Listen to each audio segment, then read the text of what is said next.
शेख भी आए हैं, केशव, आनंद,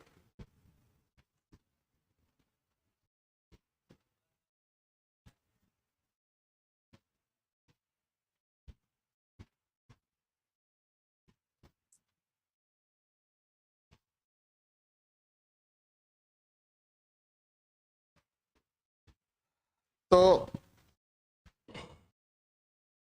आज बिहार की जनसंख्या के बारे में बात करेंगे। ठीक है, एक बार ओशो रजनीश का नाम सुने? ओशो रजनीश से किसी व्यक्ति ने पूछा कि गुरुदेव ये बताइए, दुनिया में महानतम राष्ट्र, सबसे अच्छा राष्ट्र कौन है, सबसे बुरा राष्ट्र कौन है? समझ में आई बात? तो ओशो ने तुरंत जवाब दिया, भारत। बोलो कैसे? तो चूंकि यहाँ तुम भी और हम भी हैं। समझ में आई बात? यहाँ मैं भी हूं और तुम भी हो। और उसके बाद उन्होंने बताया कि सबसे विकसित या सबसे बुरा राष्ट्र की संकल्पना कुछ होती नहीं है, सबसे अच्छा राष्ट्र होने की संकल्पना कुछ नहीं होती। ये व्यक्ति व्यक्ति पर निर्भर करता है। हर एक राष्ट्र में, हर एक धर्म में, हर एक जाति में, हर एक संप्रदाय में, हर एक समुदाय में कोई पूरा समुदाय या पूरी जाति या पूरा संप्रदाय या पूरा धर्म खराब नहीं होता है। ये व्यक्ति व्यक्ति पे निर्भर करता है। ठीक है, तो लेकिन उन्होंने बताया कि भारत सबसे विकसित भी है, सबसे अच्छा राष्ट्र भी है, सबसे बुरा राष्ट्र भी है। ठीक है, क्योंकि संस्कृति और दर्शन की जिस ऊंचाइयों को भारत ने छुआ, टच किया, उसे कोई राष्ट्र आज तक टच नहीं कर सका है। ठीक है, और दूसरी तरफ उन्होंने बताया इतनी ऊंचाई को छूने के बाद भी यहाँ पर जातिवाद है, संप्रदायवाद है, और लोग नालियों में गिरे हुए हैं, विचारों की नालियों में, कीचड़ में फंसे हुए हैं, इसलिए सबसे बुरा राष्ट्र भी है। ठीक है, मेरे कहने का मतलब ये है कि बिहार के साथ ऐसा ही है। ठीक है, एक समय में बिहार भारत का सबसे विकसित राज्य। प्राचीन भारत का इतिहास क्या है? बिहार का इतिहास है। प्राचीन भारत का इतिहास क्या है? बिहार का इतिहास। जिस समय बिहार की राजधानी आज पटना और अतीत में पाटलिपुत्र कहलाती थी, इसकी तूती पूरी दुनिया में बोलती थी। उस समय दिल्ली, अमृतसर, कलकत्ता, बेंगलोर का कोई नामो निशान नहीं था। सबसे विकसित राज्य, और लोग यहाँ देखने के लिए आते थे, पटना, पाटलिपुत्र, नालंदा, वैशाली को। अब यहां से लोग जाते हैं बेंगलोर, दिल्ली, कलकत्ता, इलाहाबाद। समझ में आई बात? तो ये परिवर्तन आ गया। ये क्यों परिवर्तन आ गया, ये सोच का विषय है। आज भी आपने पेपर पलटा होगा तो फ्रंट पेज पर देखा होगा कुछ, 2 निर्माणाधीन पुल गिर चुका है भारत में, सॉरी बिहार में, और एक कल गिरा है किशनगंज में मेची नदी पर निर्माणाधीन पुल का एक खंभा गिर गया है, और निर्माणाधीन है। ठीक है, शुक्र मनाइए कि निर्माण होने के बाद नहीं गिरा। हाँ जी, पॉजिटिव सोचिए। ठीक है, पॉजिटिव सोचिए। एक व्यक्ति, आज मैं शॉर्ट्स डाला हूं, देखिए, एक व्यक्ति सारी जमा पूंजी इकट्ठा करके घर बनाया और 8वें दिन प्रवेश करना था उसको, गृह प्रवेश। 7वें दिन घर गिर गया। अब घर गिर गया तो लोगों ने सोचा आप ही पागल हो जाएगा, पूरा जमा पूंजी इकट्ठा करके बनाया, सारा खत्म हो गया। उल्टा उसने क्या किया, उस व्यक्ति ने मोहल्ले में मिठाई बांटना शुरू किया। लोगों ने कहा सचमुच पागल हो गया है, सहानुभूति दिखाने लगा। उसने कहा सहानुभूति दिखाने की जरूरत नहीं है, मुझे खुशी इस बात की है कि 8वें दिन गिरता तो हमारा सारा परिवार मर जाता। तो हम लोगों की खुशी, हम लोगों को खुश इस बात में होना चाहिए, हम बिहारियों को, कि 2 पुल गिरा। क्या पूरी तरह निर्माण नहीं हुआ था, पहले ही गिर गया, बाद में गिरता तो बहुत लोग मरते ना हम लोग। ठीक है, हो सकता है हम में से कोई एक होता उसमें। पॉजिटिव सोचिए। एक और खंभा गिरा कोसीमेची पर। तो ये बिहार के बदहाली पर कमेंट था। ठीक है, टिप्पणी थी। बिहार की जनसंख्या जो पूरी दुनिया में, पूरे भारत में नहीं, पूरे दुनिया में सबसे एलिट, अभिजात और शिक्षित, सुसंस्कृत मानी जाती थी ना पूरी दुनिया में। आज क्या है, भारत में ही सबसे गरीब बिहार, सबसे बेरोजगार बिहार, ठीक है, सबसे निरक्षर बिहार, ठीक है, हर चीज में क्या है, बिहार पिछले पायदान पर, ठीक है। ऐसा क्यों, ये सोच का विषय है। हमारा टॉपिक यह है बिहार जनसंख्या समस्या और समाधान। समस्या क्या है, सबसे पहली समस्या तो ये है कि यहाँ जनसंख्या के बारे में बात कर रहे हैं तो जनसंख्या पर ही हम टिके रहेंगे। समस्या तो बिहार की बहुत सारी है, ठीक है, समस्याओं का राज्य है, कहा जाए तो कोई बुरी बात नहीं होगी, ठीक है। तो सबसे पहली समस्या यह है कि तीव्र वृद्धि दर है। वृद्धि दर क्या है, बहुत ही तेज है। 2011 में के जनगणना के अनुसार वृद्धि दर कितनी है, 25.4, और भारत की 17.5 या 7, 17.5, इनमें 17% है भारत की, और बिहार की 25%, अधिक है ना। तो तीव्र वृद्धि दर, संतोष की बात यह है कि सबसे ज्यादा युवा बिहार में, पूरी दुनिया में सबसे ज्यादा युवा भारत में, और भारत में सबसे ज्यादा युवा बिहार में, ठीक है। तभी बिहार की यह स्थिति है, बिहार के युवा जगह जगह जाके, ठीक है, क्षेत्र को, राज्य को विकसित बनाने में लगे हुए हैं, और अपना ही राज्य पीछा है। क्यों यहां से पलायन करना पड़ता है, ये सोच का विषय है। सबसे पहली बात, सबसे पहली समस्या क्या है, तीव्र वृद्धि दर की है। क्या है, तीव्र वृद्धि दर की समस्या है। तो तीव्र वृद्धि दर की समस्या को पढ़ने से पहले, ठीक है, और इस टॉपिक को आगे बढ़ाने से पहले हम लोग एक टॉपिक पढ़ते हैं, बिहार में जनांकीय संक्रांति। उससे विजन क्लियर हो जाएगा आपका कि बिहार में तीव्र वृद्धि दर कैसे है और जनांकीय संक्रांति की किस अवस्था में बिहार है। पहले मैंने पढ़ाया जनांकीय संक्रांति की कितनी अवस्थाएं हैं, 4 बताया था ना। पहली अवस्था हाई स्टेशनरी स्टेज, याद आया। दूसरी अवस्था अर्ली एक्सपेंडिंग स्टेज, तीसरी अवस्था लेट एक्सपेंडिंग स्टेज, चौथी अवस्था लो स्टेशनरी स्टेज, याद है। तो पहले जनांकीय संक्रांति की 4 अवस्था को फिर हम रिपीट कर दे रहे हैं, पढ़ा चुके हैं या रिपीट कर दे रहे हैं, और उसके बाद फिर बिहार की जनांकीय संक्रांति को लिखवा देंगे, और तब चलेंगे जनसंख्या समस्या और समाधान। तो जनांकीय संक्रांति, जनांकीय संक्रांति, अंग्रेजी में क्या कहते हैं इसको, डेमोग्राफिक ट्रांजिशन। ये पढ़ा चुके हैं, जो लोग पढ़े हैं सबको याद होगा। तो ये क्या है, जनांकीय संक्रांति क्या है, जनसंख्या में परिवर्तन की प्रक्रिया को क्या कहते हैं, जनांकीय संक्रांति सभी लोग जानते हैं। बार बार हम कह रहे हैं जनांकीय संक्रांति पढ़ा चुके हैं, थोड़ा सा यहाँ ब्रीफ में हम बता दे रहे हैं, रिपीट करते ताकि याद आ जाए, और तब पढ़ाएंगे बिहार में जनांकीय संक्रांति। भारत में जनांकीय संक्रांति पढ़ा चुके हैं। तो जनांकीय संक्रांति को सिंपल क्या कहा जाता है, जनसंख्या में परिवर्तन की प्रक्रिया। परिवर्तन की प्रक्रिया क्या है, जनांकीय संक्रांति। इसकी अवस्थाएं कितनी है, अवस्थाएं 4। पहला हाई स्टेशनरी स्टेज, याद है। हाई स्टेशनरी स्टेज में क्या होता है, बर्थ रेट बहुत ज्यादा और डेथ रेट बहुत ज्यादा। परिणाम क्या होता है, जितना मरता है उतना पैदा लेता है, जितना पैदा लेता है उतना मरता है। तो जनसंख्या क्या रहती है, अस्थिर रहती है, इसलिए इसको स्टेशनरी स्टेज कहा गया, उच्च स्थैतिक अवस्था। क्या कहा गया, दूसरा क्या बताए थे, वो तो चौथी अवस्था है, अर्ली एक्सपेंडिंग स्टेज। एक्सपेंडिंग मतलब बढ़ना, जब सुविधाएं कुछ बढ़ती है तो डेथ रेट रुक जाता है, मतलब रुक नहीं जाता है, बिल्कुल कम हो जाता है डेथ रेट, लेकिन बर्थ रेट वही रहता है। लोगों को विश्वास नहीं होता है क्या कि बच्चे की उत्तरजीविता रहेगी, बच्चा जिंदा रहेगा, तो लोग पैदा उतना ही करते हैं, लेकिन डेथ रेट कम हो। यहाँ 2 एरो था बढ़ने का, 1 एरो दे दिए, डेथ रेट रुक जाता है। तो क्या होता है,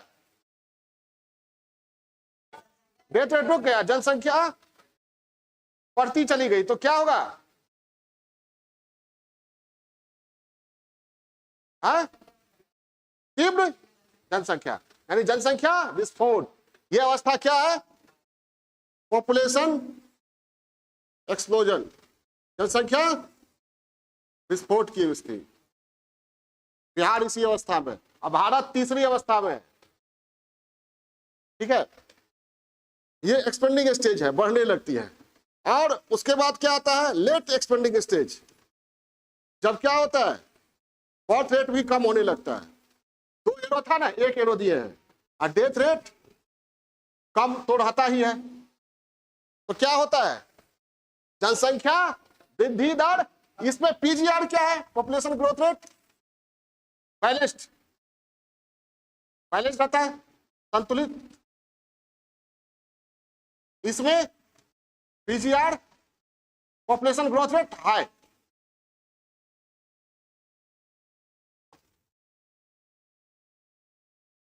और इसमें लेट एक्सपेंडिंग स्टेज में पीजीआर क्या होगा, बढ़ेगा लेकिन कम। समझ में आई बात, नहीं समझ में आई बात।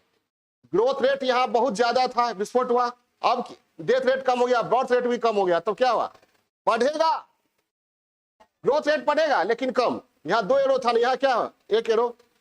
जैसे 1991 से 2001 के बीच भारत की जनसंख्या वृद्धि दर कितनी थी, 21 समथिंग 3-4 या 5-4 है।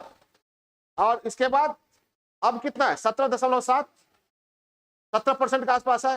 तो क्या हुआ, जनसंख्या बढ़ तो रही है लेकिन बढ़ने की दर कम हो गई है। क्लियर है, तो पीजीआर तो इस अवस्था में है कौन, भारत, और बिहार इस अवस्था में, द्वितीय अवस्था में,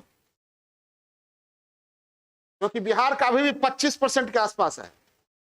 हाँ ठीक है, इसका भारत का ये हो गया।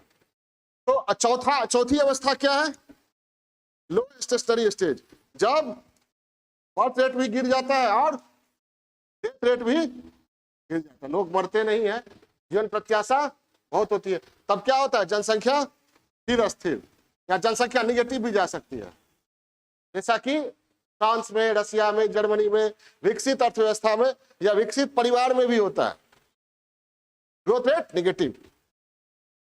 रसिया में पुतिन के खिलाफ विद्रोह आरंभ हो गया। इतिहास में ऐसा हमेशा होता है, जब भी कोई तानाशाही शक्ति, कोई व्यक्ति अपने आप को सत्ता से ऊपर समझने लगता है और संपूर्ण सत्ता को स्वयं में ही समेट लेता है, तो उसके खिलाफ देर सवेर विद्रोह होता ही है। ये विद्रोह खतरनाक हो सकता है पुतिन के लिए, हो सकता है देश भागना पड़े उनको, मॉस्को से निकलना पड़े। ठीक है, हम ये मतलब कह नहीं कि भागना ही पड़ेगा, लेकिन इतिहास बताता है, हिटलर भी तानाशाह था, स्टालिन भी, मुसोलिनी भी, तानाशाहों की अंतिम अवस्था बहुत बुरी होती है। तो पॉपुलेशन ग्रोथ रेट निगेटिव, समझ में आई बात। तो बिहार किस अवस्था में है, सेकेंड। अब इसी पर हम बात करेंगे, ये हो गया। अब आइए बिहार में जरांकी के संक्रांति।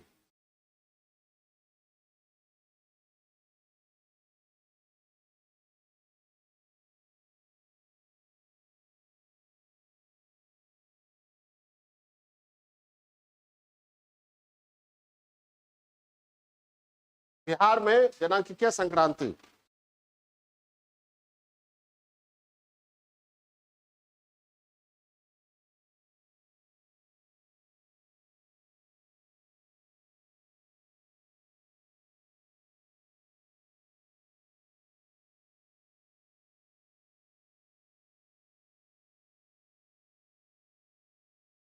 थोड़ा सा ये लिख लीजिए एक चीज, जनगणना बिहार के बारे में इंपॉर्टेंट, जनगणना वर्ष, आबादी, 10 की वृद्धि और वृद्धि दर, वार्षिक वृद्धि। ये जनगणना वर्ष,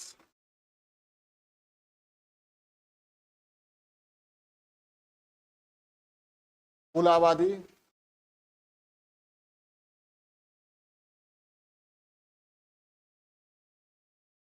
दस की वृद्धि दर।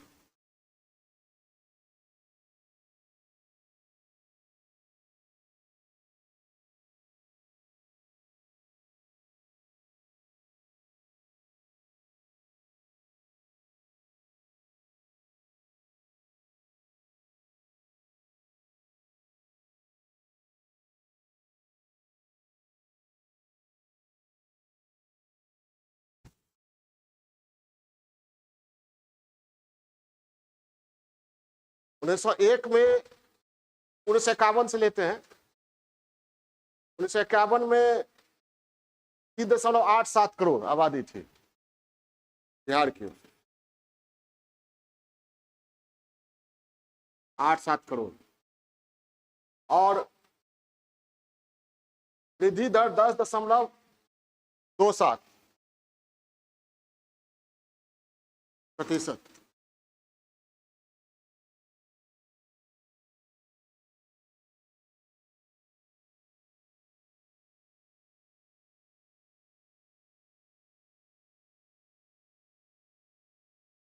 2001 में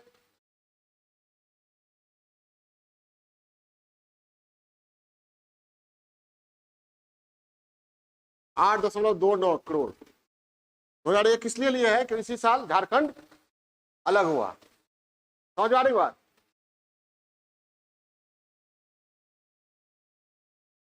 और वृद्धि दर 28%, 28.43%।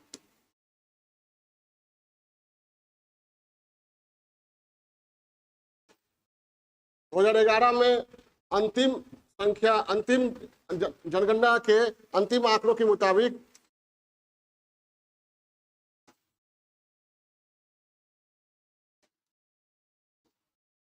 10,38,00,000 अनंतिम आंकड़ा था। 10,40,99,452।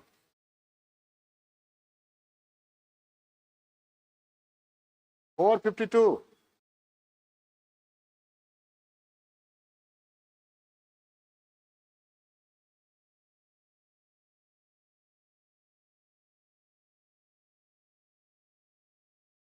उन्नीस सौ एक में हम लोग 2.73 करोड़ थे। 1901 में क्या? बिहार, झारखंड, उड़ीसा, कितनी आबादी थी? 2.73 करोड़।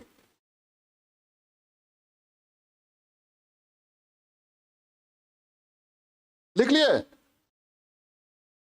अब आप सभी लोग जानते हैं कि 1901 से 1921 के बीच मैंने भारत की जनांकी के संक्रांति पढ़ाया था, उसमें बताया था कि पूरे भारत की रेट जनसंख्या वृद्धि दर क्या थी?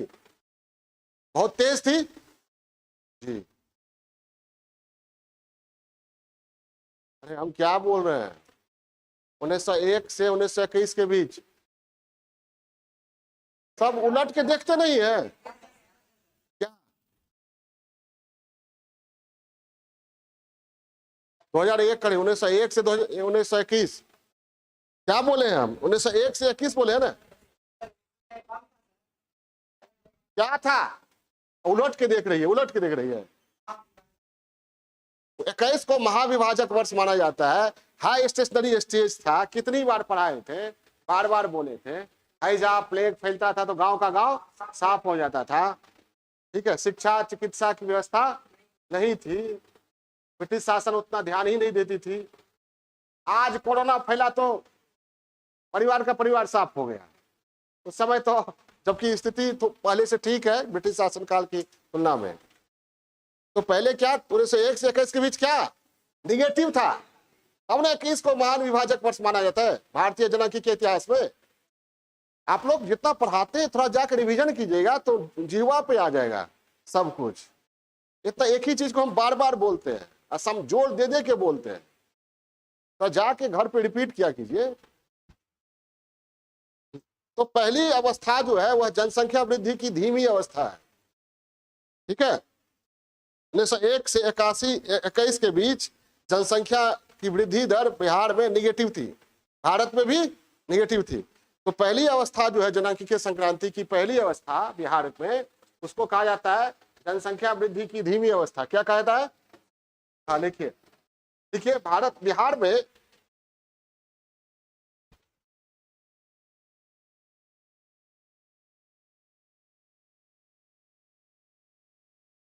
जनांकीय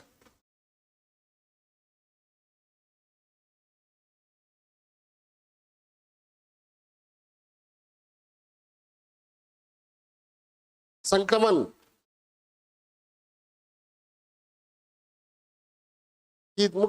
की सामान्यतः 3 अवस्थाएं है।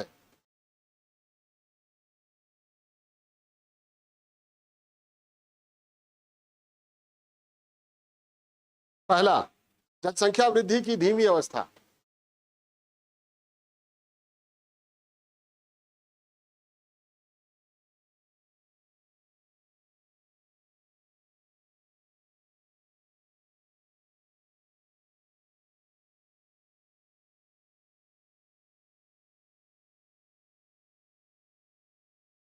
धीमी अवस्था, पीरियड ऑफ मार्जिनल ग्रोथ।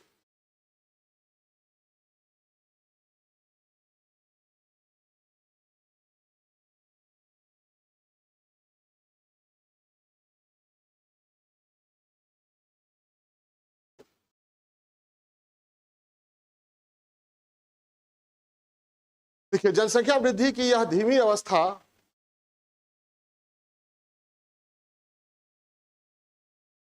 उन्नीस सौ एक से 1921 के बीच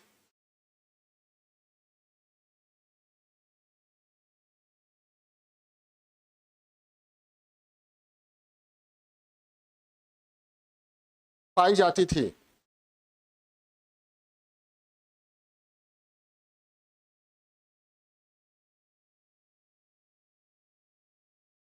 उन्नीस सौ एक से 1921 के बीच पाई जाती थी। इस समय बिहार में उच्च जन्म दर तथा उच्च मृत्यु दर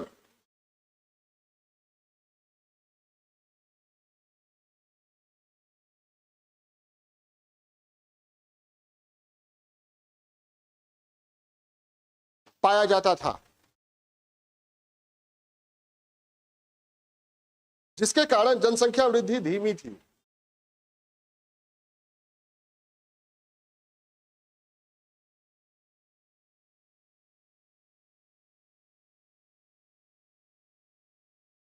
उच्च मृत्यु दर का प्रमुख कारण था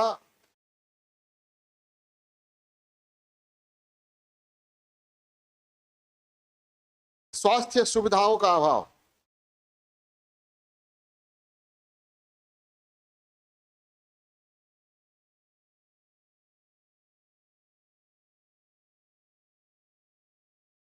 उस समय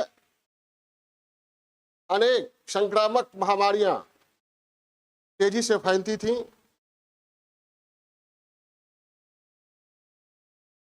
जैसे हैजा,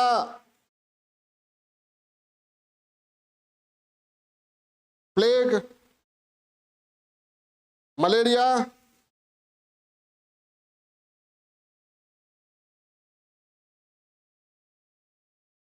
इत्यादि। लेकिन इन बीमारियों का समुचित इलाज नहीं होता था।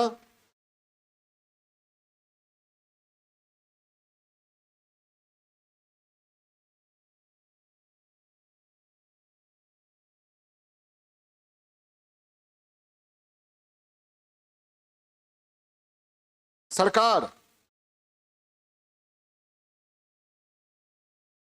स्वास्थ्य समस्या पर ध्यान नहीं देती थी।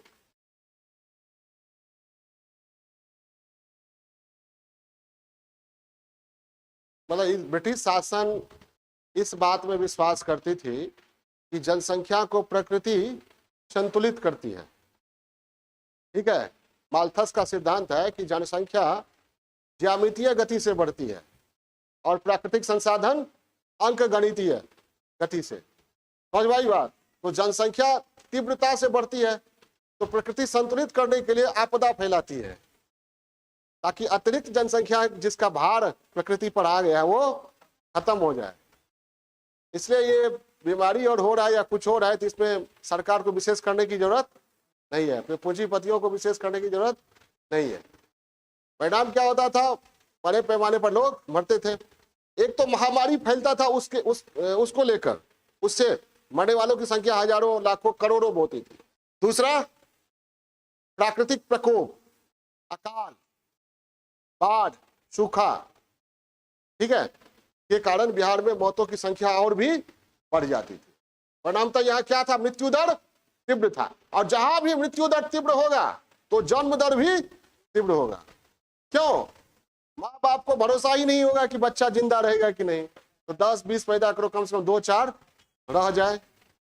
ठीक है, इसलिए हम बार बार कहते हैं, हमारे यहाँ कहावत क्या है, एक बेटा 1 टका का कोई भरोसा नहीं।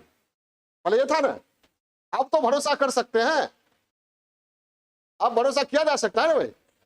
सोनिया गांधी 1 बेटा, राहुल गांधी टिके हुए हैं।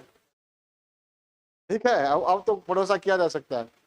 तो ये क्या लिखे, बीमारियों का कोई समुचित इलाज नहीं था, सरकार स्वास्थ्य समस्या पर ध्यान नहीं देती थी, बाढ़ सूखा जैसे प्राकृतिक प्रकोप के कारण भी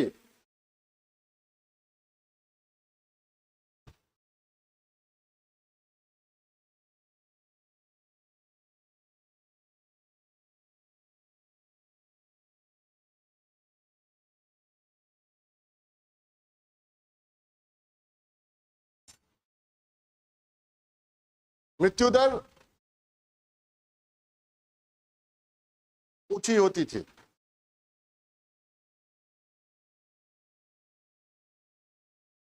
यही कारण है कि 1911 से 21 के बीच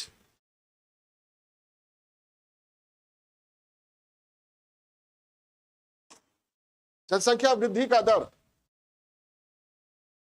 ऋणात्मक पाया जाता है।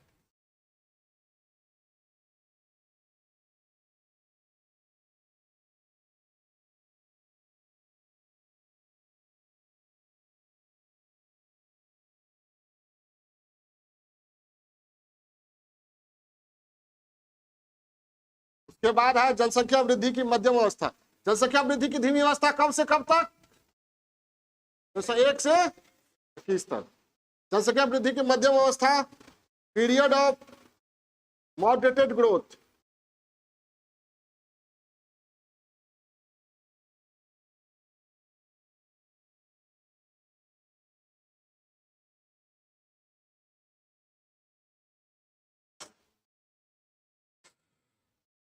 ये हो गया 1911 से 51।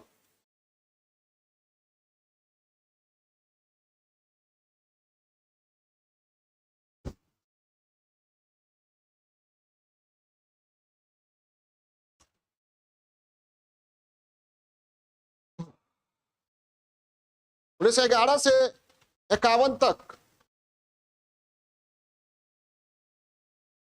बिहार की जनसंख्या वृद्धि दर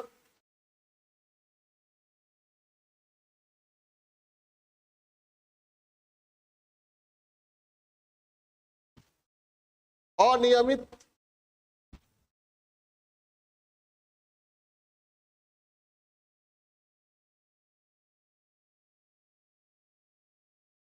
और मध्यम रही, मध्यम रहा।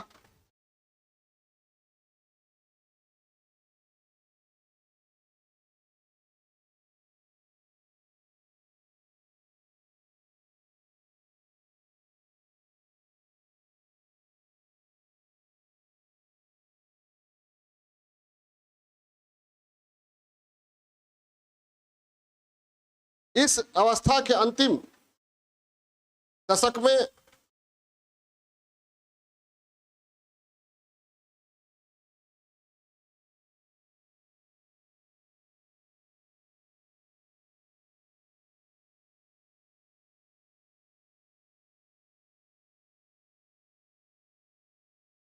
अंतिम दशक कब हो गया, 41 से 51। अंतिम दशक में घोर राजनीतिक अस्थिरता, घोर राजनीतिक अस्थिरता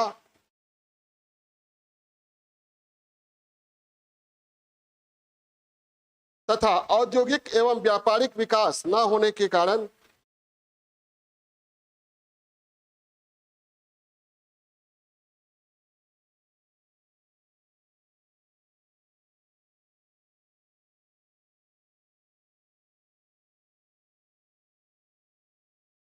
जनसंख्या के उत्तरोत्तर वृद्धि में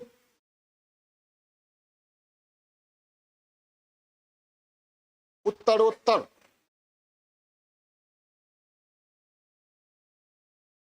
वृद्धि में कमी आई।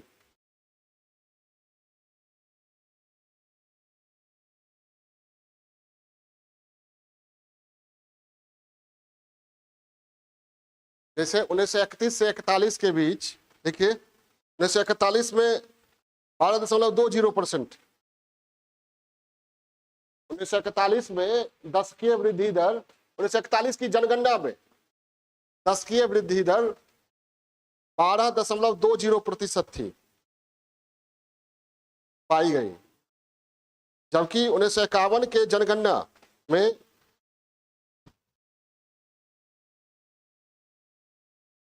12.2%, 1941 में, 1951 में दशकीय वृद्धि दर 10.27%। ग्रोथ हो रहा है ना, लेकिन वृद्धि दर यहां कम हुआ है। अब 51 के बाद बहुत तेजी से बढ़ा है। 51 के बाद देखिए 1951, अच्छा 1951 में 10.27%, 51 की जनगणना में। इसका मतलब क्या हुआ, 41 से 51, 41 से 51 के बीच। अब देखिए 61 में हो गया 19% से ज्यादा, 71 में हो गया 21% से ज्यादा, 81 में 24%, ठीक है, 91 में थोड़ा कम हुआ है 22%, लेकिन 2001 में 28% को पार कर गया, और अब 2011 में 25%, और 2021 में तो जनगणना हुआ नहीं, ठीक है।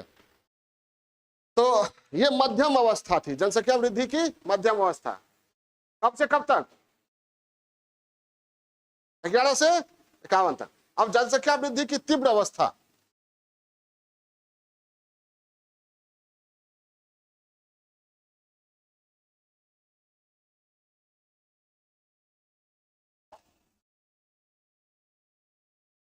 रैपिड पीरियड ऑफ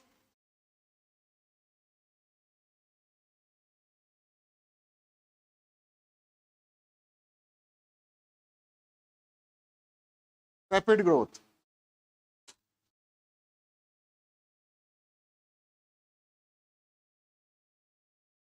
जैसे 51 से 2011 तक बिहार की जनसंख्या में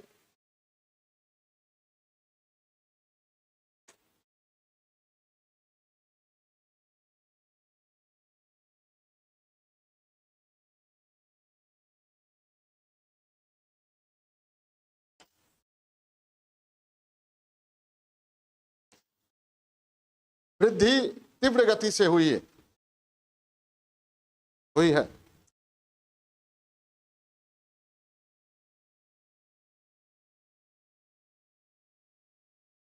जैसे जनगणना वर्ष 1961 में 19.76%, 1961 जनगणना वर्ष 1961 में कितना, 6.7, 19.67%, 19.76%, 19.76। 1971 में 21.33%,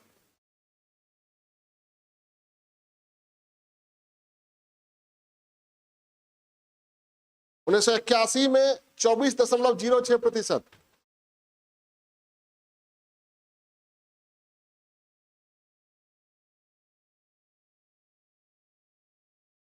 1991 में 22.11%,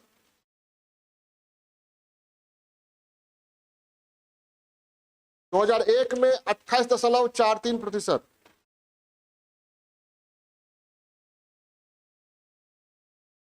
2011 में 25.4%। ये क्या है, वार्षिक वृद्धि दर है, दशकीय है, तो वार्षिक में 10 से भागा दे दीजिए निकल जाएगा। तो आपने क्या देखा, 51 के बाद क्या हुआ है, बिहार में तीव्र हुआ है ना, जनसंख्या विस्फोट की स्थिति है। और 2001 के बाद देखिए विभाजन हुआ, तब जो बिहार बचा उसमें देखिए क्या है, 28%, अब 11 में कितना हो गया, 25%। यानी अभी जनसंख्या वृद्धि काफी तीव्र है, ठीक है। लिखिए, ये ठोस आंकड़ा हो गया, इसके आधार पर ही ना लिखा जाएगा, वृद्धि कैसे तीव्र वृद्धि है, आंकड़ा दीजिएगा ना, तो कम से कम 2001 2011 का इसमें देना पड़ेगा। इस वृद्धि का प्रमुख कारण क्या होगा? ये जनसंख्या विस्फोट की स्थिति है ना, और ये जनसांख्यिकीय संक्रमण की किस अवस्था, कौन सी अवस्था है? दूसरी अवस्था।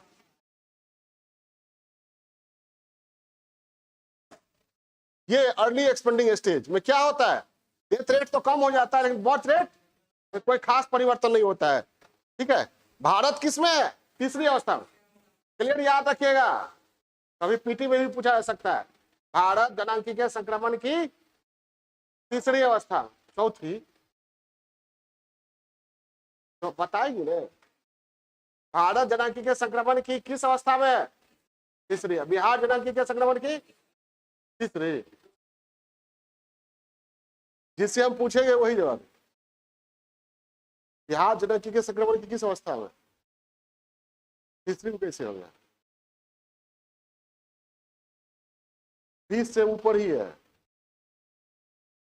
ठीक है, 28 से 25 आया तो इस आधार पर करें तीसरी अवस्था। 25 आया तो इसका मतलब क्या है? जन्म दर में ज्यादा परिवर्तन नहीं हुआ। हाँ, 17 के आसपास आ जाता, 18 हो जाता तब ना, मामूली है। 28 से 25 पर आया है, तो तीसरी में नहीं जाना है। समझ में आई बात? तीसरी में कौन है? भारत। क्यों? 21 से आ गया कितने पर? 17 पर आ गया। 28 से 25 पर ही है, ऊंचाई है ना। हाँ, क्लियर है? तो लिखिए, तो ये जनसंख्या वृद्धि जो बहुत तीव्र गति से हुई है, इसका कारण क्या हुआ? कि स्वास्थ्य सुविधाएं बढ़ी, महामारियों पर नियंत्रण, बाढ़ और सूखा पर नियंत्रण पाने का प्रयास किया गया, सरकार ने ईमानदारी से प्रयास किया। ठीक है, तो मृत्यु दर में भारी कमी आई, लेकिन जन्म दर में कमी नहीं आई। वृद्धि क्या होता है? पैदा तो करेगा ही लोग, तो वृद्धि क्या होता है? पहले की तरह जन्म दर तीव्र रहा। अब क्यों रहा जन्म दर तीव्र? मृत्यु दर में तो कमी आ गई, जन्म दर तीव्र क्यों रहा? मतलब कोई खास परिवर्तन नहीं आया। जन्म दर में जितना परिवर्तन होना चाहिए, मृत्यु दर में जितना परिवर्तन आया उतना जन्म दर में कोई खास परिवर्तन नहीं हुआ। ऐसा क्यों? जन्म दर तीव्र ही रहा, ऊंचा ही रहा, क्यों?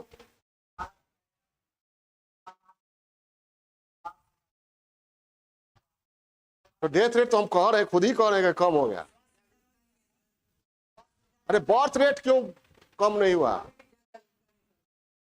हाँ, साक्षरता यहाँ आज भी सबसे कम साक्षरता किसकी है?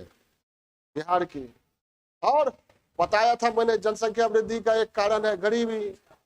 क्या बताया था महमूद ममदानी का?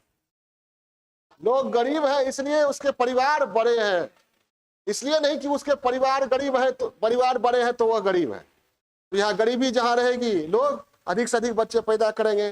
बच्चे को क्या समझते हैं? आय का अतिरिक्त माध्यम। बचपन से ही वो कमाना शुरू कर देगा। आय, सामाजिक सुरक्षा और छोटी मोटी सेवाएं, पैर दबा देगा, ठीक है, कुचला देगा, खेत में काम कर देगा। ठीक, तो ये लिखिए, इस वृद्धि का मुख्य कारण मृत्यु दर में कमी है।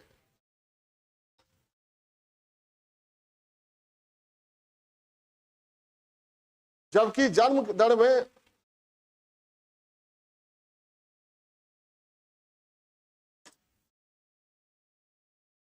कोई विशेष कमी नहीं आई।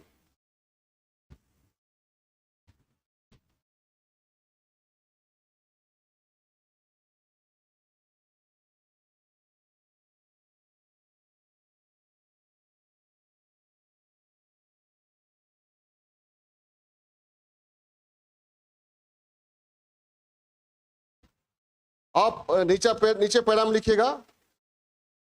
बिहार की यह अवस्था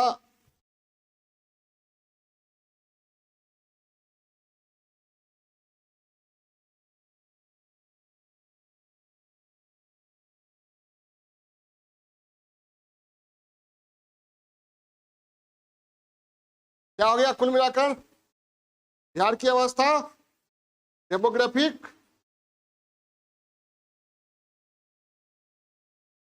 ट्रांजिशन की कौन सी है, अर्पणा कौन सी है, कंफर्म, भारत तीसरी, कंफर्म, द्वितीय अवस्था,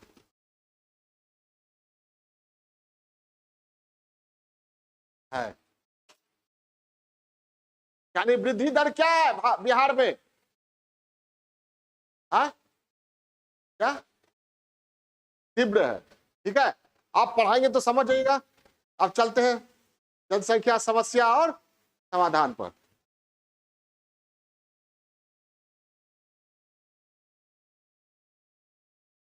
बिहार जनसंख्या समस्या और समाधान, कुछ पहले इंट्रोडक्शन लिखिए। आबादी के हिसाब से बिहार भारत में किस रैंक पे है, तीसरा, तीसरी सबसे बड़ी आबादी वाला राज्य है। लेकिन क्षेत्रफल के हिसाब से तेलंगाना बन गया, उसके बाद 13वीं हो, 13वां सबसे बड़ा। तो संतुलन ठीक है, नहीं ना, कायदे से तीसरा सबसे बड़ा राज्य है जनसंख्या, तो क्षेत्रफल के हिसाब से भी होना चाहिए।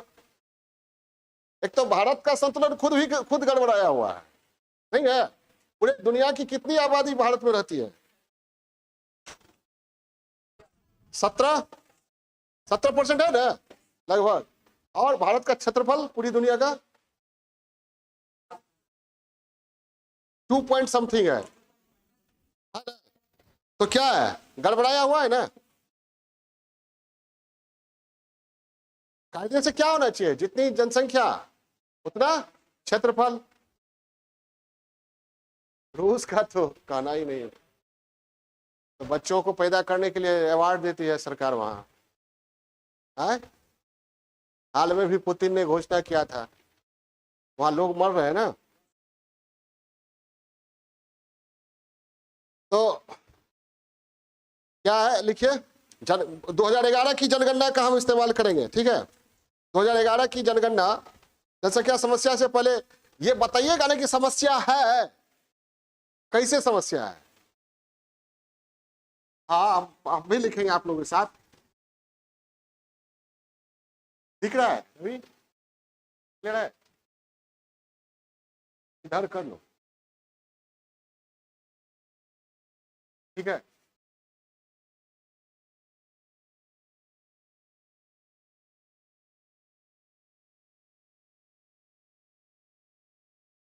थोड़ा सा इंट्रोडक्शन में कुछ लिखिए। 2011 की जनगणना के अनुसार बिहार की जनसंख्या 10,40,99,452। आप लोग डायग्राम मत पढ़िए, डिटेल लिखिए। डायग्राम हम यहाँ पर लिख बना रहे हैं ना, बाद में फोटो खींच के उतार लीजिए। आप लोग डिटेल लिखिए, नहीं तो कंफ्यूज कर जाइएगा। वर्ष 2011 की जनगणना के अनुसार बिहार की आबादी 10,40,99,452 है।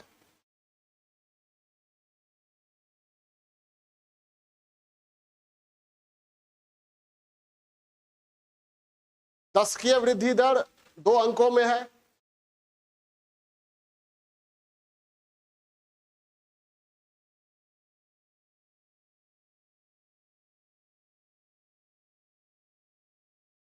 दो अंकों में है।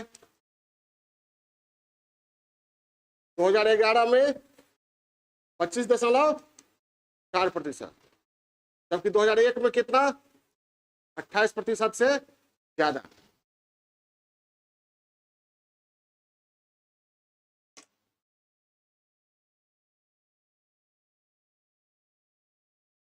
जाहिर है जनसंख्या वृद्धि विस्फोटक स्थिति में है।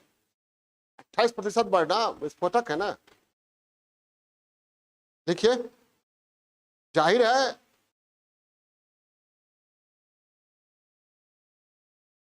जनसंख्या वृद्धि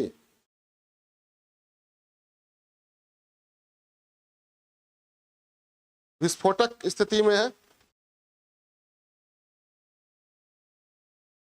विस्फोटक समझे, रहने घर में रहने का 4 आदमी के बारे है, और 40 आदमी हो जाए या 10 आदमी हो जाए, स्थिति क्या हो गया? विस्फोटक। क्यों कहा जाता है विस्फोटक? अब क्या होगा?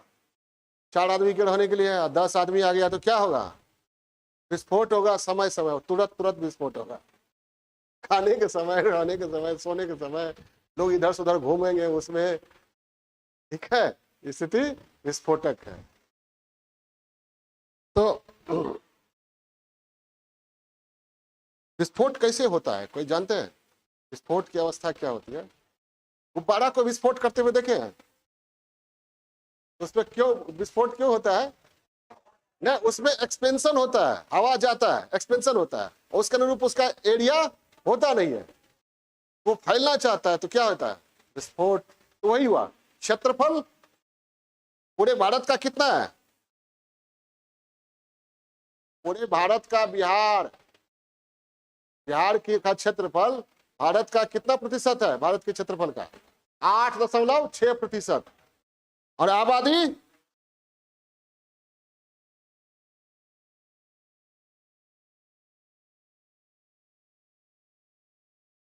नहीं, जनसंख्या है 8.6% और क्षेत्रफल 2.86%। लिखिए, ये लिख लीजिए, भारत की कुल जनसंख्या का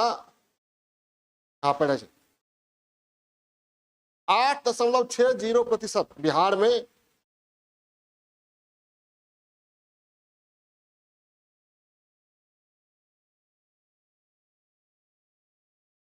रहता है।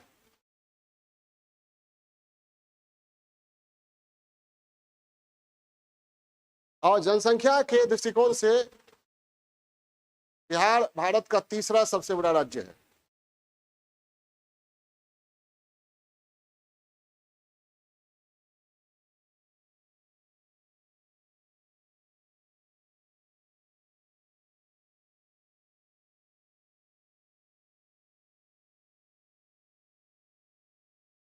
तीसरा सबसे बड़ा राज्य है,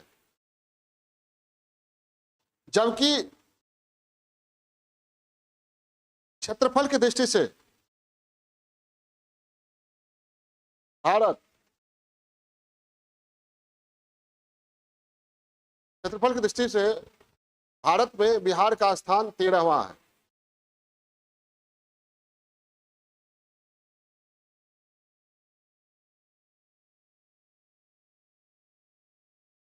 बिहार का क्षेत्रफल भारत के कुल क्षेत्रफल का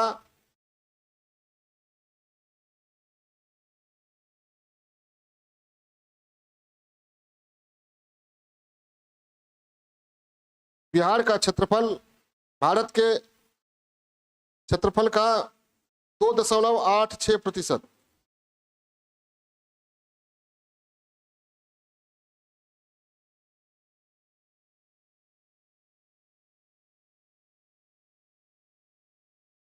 दो दशमलव पांच छः आठ छः प्रतिशत है। तो भारत के क्षेत्रफल का कितना है? 2.86%। जबकि भारत की जनसंख्या का यानी यानी कितना होना चाहिए? मतलब कितना है? चौगुना है ना। जनसंख्या कितना? जनसंख्या 4%। भारत की, हाँ, भारत की जनसंख्या के का 8.6%, और जबकि भारत के क्षेत्रफल का 2.86%, यानी संतुलन गड़बड़ाया हुआ है। क्लियर है? लिख लीजिए फिर। कुल मिलाकर बिहार में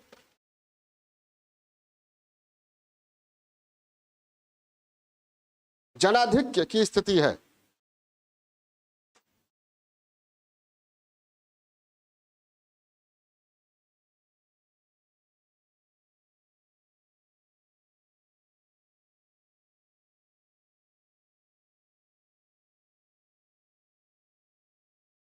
भारत में तीसरी सबसे बड़ी आबादी वाला राज्य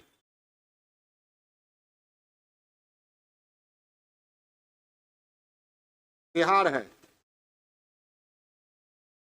जबकि क्षेत्रफल के हिसाब से भारत में बिहार किस स्थान पर है? 13वें स्थान पर है। जोर से आप लोग बोलते हैं कि नहीं है? ध्यान कहाँ रहता है? पढ़ाई में मन नहीं लग रहा है कि खाना खा के नहीं है? 13वें स्थान पर है, यानी स्थिति क्या है? विस्फोटक है, जनाधिक्य की स्थिति है। कुल मिलाकर क्या है बिहार में? ओवर पॉपुलेशन, जनाधिक्य की स्थिति है। परिणामतः देखिए, परिणामतः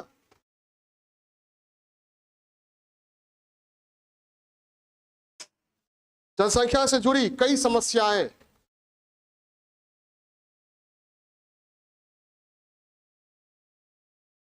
हैं जो काफी चिंताजनक है। ये समस्याएं निम्न रूपेण है।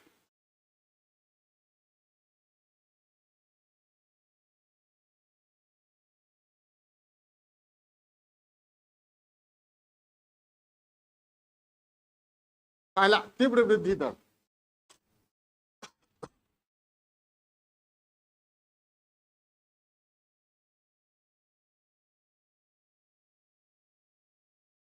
थोड़ा सा इसमें डेटा देना पड़ेगा, तभी ना आपको लगेगा, अभी ना आप जांच करने वाले शिक्षक को या जांचकर्ता जो भी है उनको आप आश्वस्त कर पाएंगे कि वृद्धि दर तीव्र है। तो डेटा यहां देना पड़ेगा। देखिए, जनगणना वर्ष 1951 में एकीकृत बिहार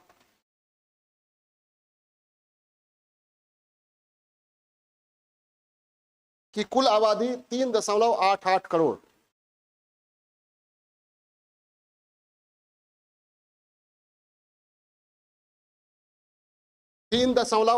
करोड़ थी एवं दशकीय वृद्धि दर 10.27% थी।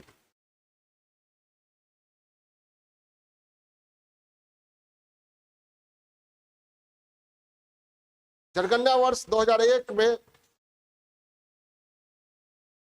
ब्रैकेट में दीजिएगा विभाजन के बाद, विभाजन पर वर्ष 2001 में ब्रैकेट में दीजिएगा 2001 के बाद विभाजन वर्ष, विभाजन के बाद कुल आबादी 8.29 करोड़ थी, 29 करोड़ थी।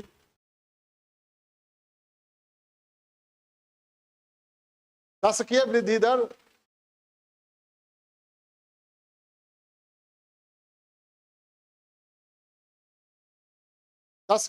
दर 28% से अधिक थी।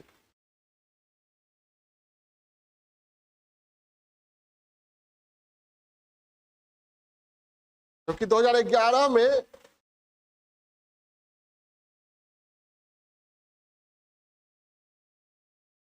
जनसंख्या 10,40,99,452 थी,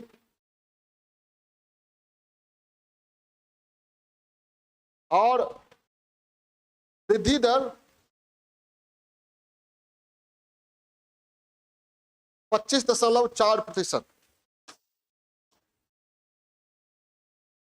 ठीक है, डेटा हो गया। डेटा से क्या सिद्ध हुआ? वृद्धि दर काफी तीव्र है। शुरुआत में देखिए 51 में कितना था? 51 में वृद्धि दर कितनी थी? 10, कितना हो गया? 2.5 गुना हो गया। और जनसंख्या कितनी थी एकीकृत बिहार में? विभाजन के बाद अब कितना है? 10 करोड़। और लेटेस्ट जो आकलन है, कहा जाता है बिहार की आबादी 15 करोड़ से अधिक हो गई है। लेटेस्ट जो अनुमान लगाया गया है, ठीक है, भारतीय ये निर्वाचन आयोग के मुताबिक।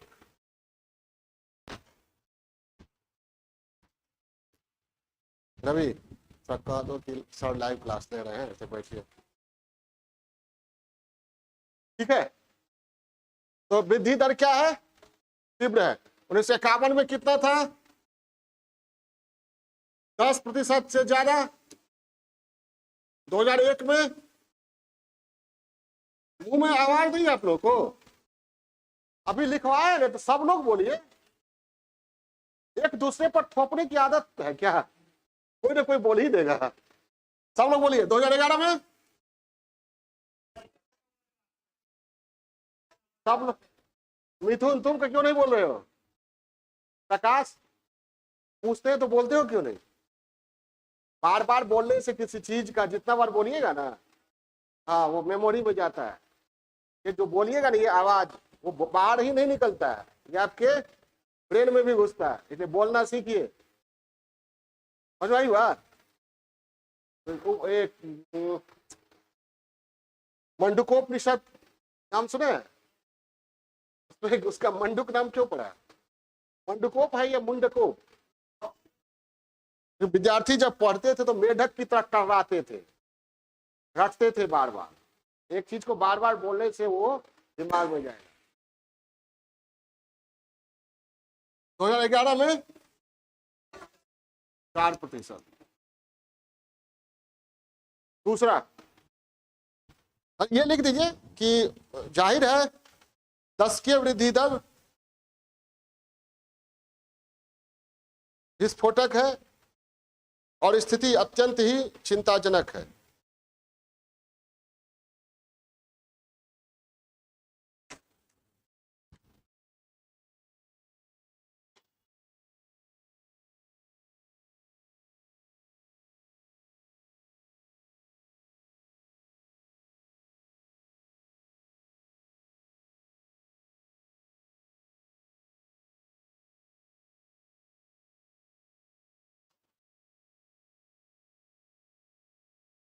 ठीक है।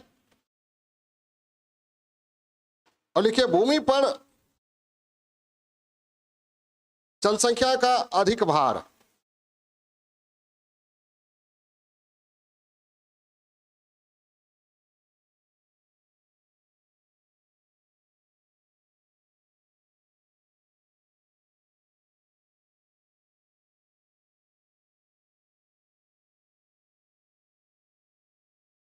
जब भी कहीं क्लास कीजिए ना तो टू वे इंटरेक्शन होना चाहिए, वन वे नहीं। केवल टीचर बोले जा रहे हैं, सुनते जा रहे हैं। ठीक है। मेरे हिसाब से हम ये नहीं करें कि हम जो सोचते हैं सबसे अच्छा है। मेरे हिसाब से अगर छात्र भी बोले, शिक्षक भी बोले, तो क्लास की प्रक्रिया संपूर्ण रूप में आकार लेती है। शिक्षक भी संतुष्ट रहता है और छात्र का भी प्रोग्रेस होता है। तो चुपचाप एकदम बैठे हुए हैं, इसका तात्पर्य है कि मन में कहीं और। आपका शरीर यहाँ है, शारीरिक रूप से आप उपस्थित हैं, वैचारिक रूप से अनुपस्थित है, विचार में कुछ और चल रहा है। ठीक है। या फिर अनमने भाव से क्लास में बैठे हुए हैं। जब कुछ हम बोले तो बोलिए, सब मिल के बोलिए, गलत सही जो हो बोलिए। भूमि पर जनसंख्या का अधिक भार मतलब क्या हुआ? घनत्व, डेंसिटी, कम क्षेत्रफल में अधिक से अधिक। वो तो क्लियर हो गया है। पूरे भारत का क्षेत्रफल कितना है बिहार का? 2.86 और जनसंख्या कितना है? 8.76, 8.6। ठीक है। ऐसे याद किए ना, ये 8% से ज्यादा पूरी आबादी है। पूरे भारत की 8% से ज्यादा आबादी बिहार में रहती है, जबकि क्षेत्रफल 2% के आसपास ही है। ऐसे याद रखिए। पॉइंट में इधर उधर हो सकता है, मेमोरी स्लिप हो सकता है। पीटी में तो ये क्षम्य नहीं होगा। हाँ 3। तो और भारत कितने, पूरी अब विश्व की आबादी का कितना प्रतिशत भारत में रहता है? 17.5%। और भारत की 10कीय वृद्धि दर कितनी है? 17.7%। ये 17 का आंकड़ा आपको बार बार गड़बड़ाएगा, याद रखिए। भारत में 10कीय वृद्धि दर कितनी है? 5.7%।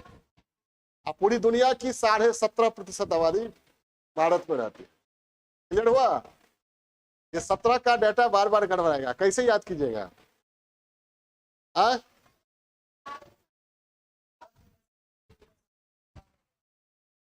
हाँ चलिए, तो ये हो गया। अब ये जनसंख्या घनत्व कितना है? जनसंख्या घनत्व के हिसाब से बिहार किस स्थान पर है? हेलो,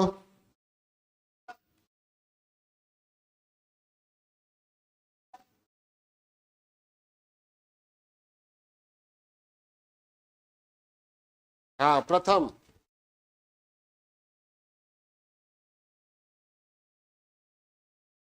क्या हुआ? हो गया, केवल 10 सेकेंड। अच्छा कोई बात नहीं। ठीक है, तो जनसंख्या घनत्व के हिसाब से पहले स्थान पर है। ठीक है, यानी भूमि पर जनसंख्या का भार ज्यादा है। राष्ट्रीय औसत कितना है? 382। कितना है? और बिहार का औसत 1106। हाँ ऐसे बोलो। ठीक है, कितना हो गया? लगभग 6 गुना हो गया ना। हाँ चलिए लिखिए, बिहार का जनसंख्या घनत्व 2001 में 880 व्यक्ति प्रति वर्ग किलोमीटर था।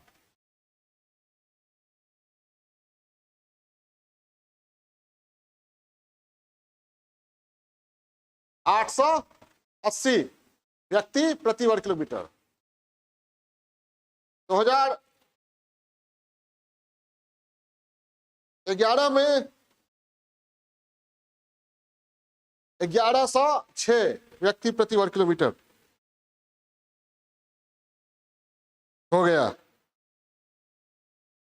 हाँ, जबकि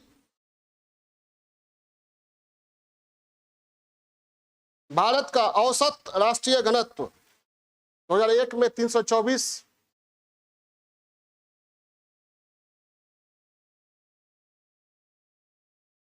और 2011 में 382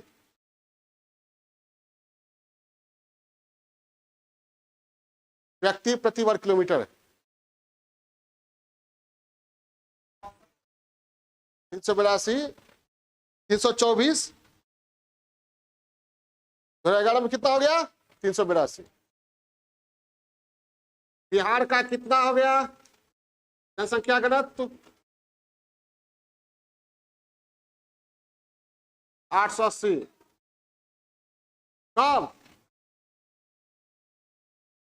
और अब कब? भारत का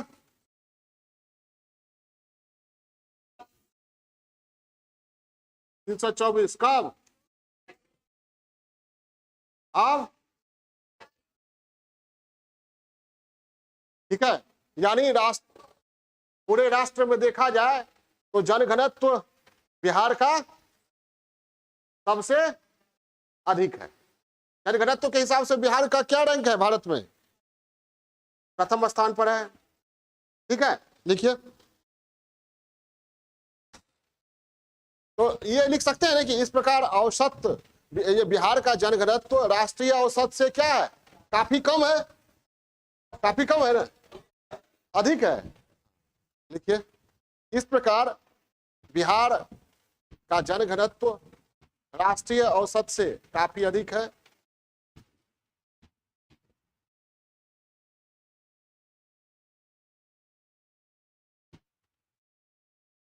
और हाँ? ना कम है राष्ट्रीय औसत जनघनत्व से काफी अधिक है। कहा 382 या कहा 1106, लगभग 4 गुना या 3 गुना, 4 गुना।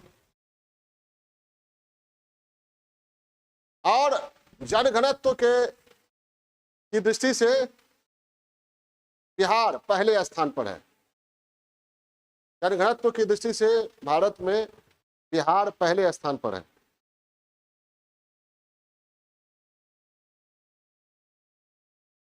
इस प्रकार बिहार की भूमि पर जनसंख्या का अत्यधिक दबाव है।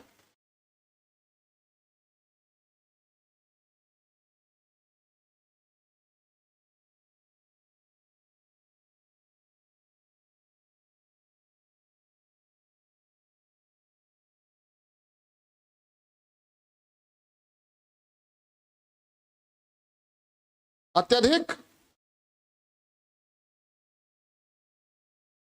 अब बिहार के अधिकांश लोग किस पर निर्भर हैं? कृषि पर निर्भर है। तो कृषि में देखेंगे ना, कृषि में देखना पड़ेगा, क्या देखना पड़ेगा? प्रति व्यक्ति कितनी भूमि उपलब्ध है कृषि के लिए? लिखिए, प्रति व्यक्ति सकल कृषि भूमि उपलब्धता। तीसरा पॉइंट, प्रति व्यक्ति सकल कृषि भूमि उपलब्धता काफी कम होना।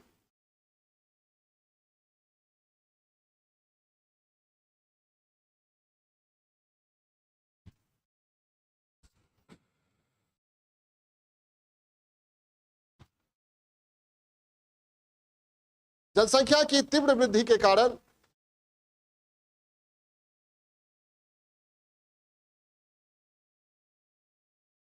भूमि पर निरंतर दबाव बढ़ रहा है। निरंतर दबाव बढ़ रहा है।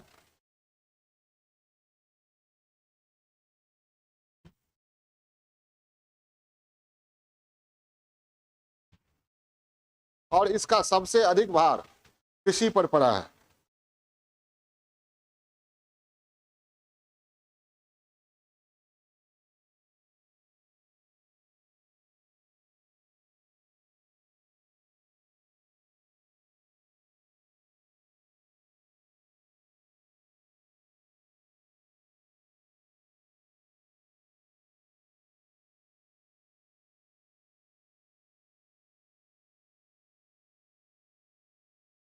ठीक है, 1981 में, हाँ, 1981 में प्रति व्यक्ति सकल कृषिगत भूमि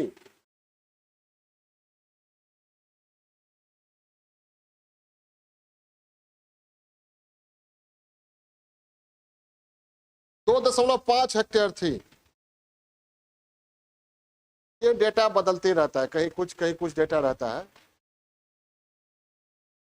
2.5 हेक्टेयर भूमि थी, कृषिगत भूमि 2.5 हेक्टेयर थी, जो 1991 में घटकर 0.92 हेक्टेयर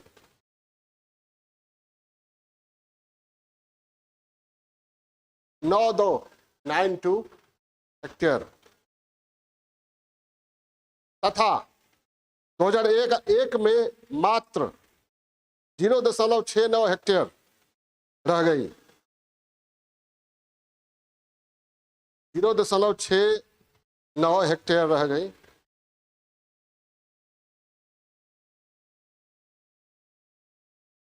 इस प्रकार यहां प्रति व्यक्ति भूमि उपलब्धता निरंतर कम होती जा रही है।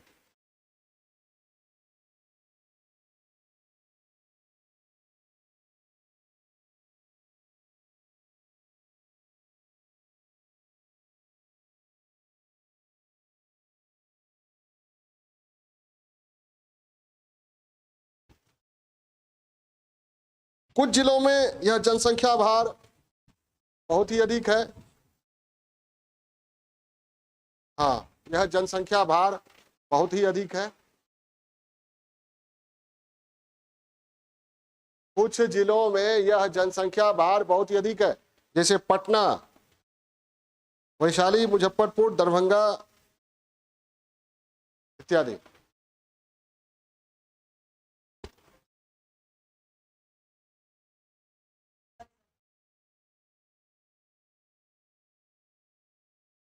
प्रति व्यक्ति सकल कृषि भूमि उपलब्धता। ठीक है, अब कृषि भूमि कम होती जा रही है तो क्या होगा? भूमि संबंधी समस्या, भूमि संबंधी समस्या। कहा जाता है आपराधिक घटनाओं में हत्याएं अधिक से अधिक भूमि विवाद के कारण ही हो रही है। नक्सलवाद की समस्या बिहार में है, उसका भी कारण भूमि विवाद ही है। और भूमि की मांग बढ़ती है तो महंगाई भी बढ़ती है। लिखिए, भूमि की कम उपलब्धता कई तरह की समस्याओं को, हाँ पहले भूमि की कम उपलब्धता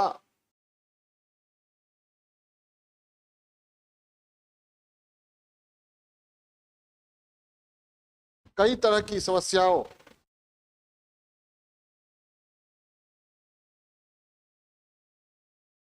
को जन्म देती है।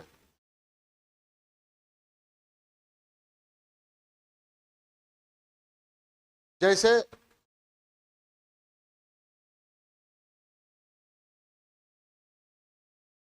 हत्या,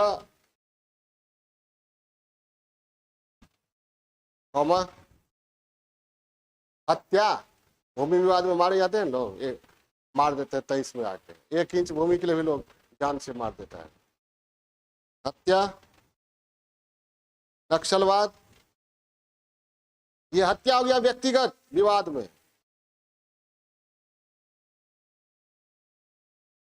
और भूमि कम होगा तो भूमि की मांग बढ़ेगी, भूमि की कीमत बढ़ेगी। ठीक है, भूमि की बढ़ती मांग,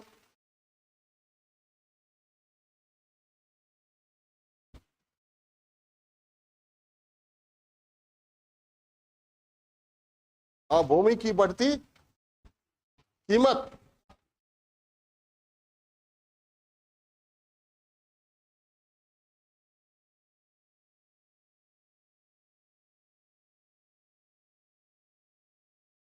भूमि की बढ़ती कीमत, अब बढ़ती कीमत तो क्या होगा? शहरों में आबादी जो है अधिकांश क्या होगा? भूमिहीन। गांवों में भी आबादी क्या हुई? भूमिहीन। ठीक है, देखिए, भूमिहीन लोगों की संख्या में वृद्धि,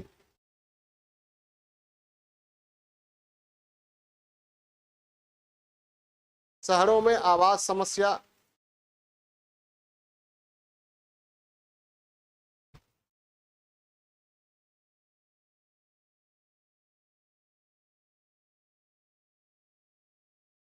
अब देखिए समस्या कैसे विकराल रूप धारण करती है। प्रति व्यक्ति सकल कृषि भूमि में कमी है तो वहां लोग गांव छोड़कर पलायन करेंगे क्या? शहरों की ओर। शहर में क्या होगा? ट्रैफिक पर, जलापूर्ति पर, सभी सेवाओं पर दबाव बढ़ेगा, क्राइम बढ़ेगा। पलायन और प्रवास का मूल कारण क्या है?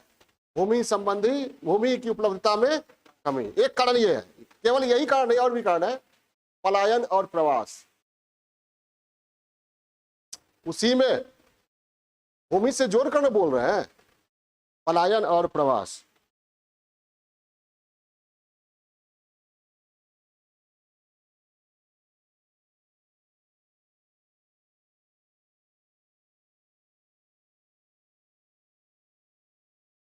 अब जो बताने जा रहे हैं उसको ध्यान से सुनिएगा। कहा जाता है कि झारखंड बन गया, उसके बाद बिहार में कुछ बचा नहीं, कुछ बचा नहीं, बाढ़ और बालू। एक नेता ने कहा कुछ बच नहीं गया, बाढ़ और बालू बच गया। कहा?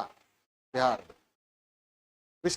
विश्लेषण भी इसी तरह करते हैं बड़े बड़े स्कॉलर कि जंगल जो था चला गया किधर? झारखंड। बिहार में बचा है 6-7% है। खनिज संसाधन झारखंड में चला गया, कुछ बचा ही नहीं। खनिज और वन बहुत बड़ा संसाधन होता है किसी देश के, किसी राज्य के, किसी क्षेत्र के विकास के लिए, लेकिन ये चले गए तो कुछ बचा नहीं।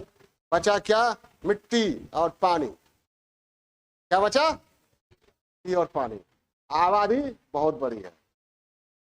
ठीक है, एक समस्या है, समस्या तो है, निश्चय ही समस्या है, लेकिन मिट्टी और पानी के बल पर भी विकास किया जा सकता है। ठीक उसी तरह जिस तरह पंजाब और हरियाणा ने किया, जिस तरह जापान ने किया, मिट्टी और पानी के।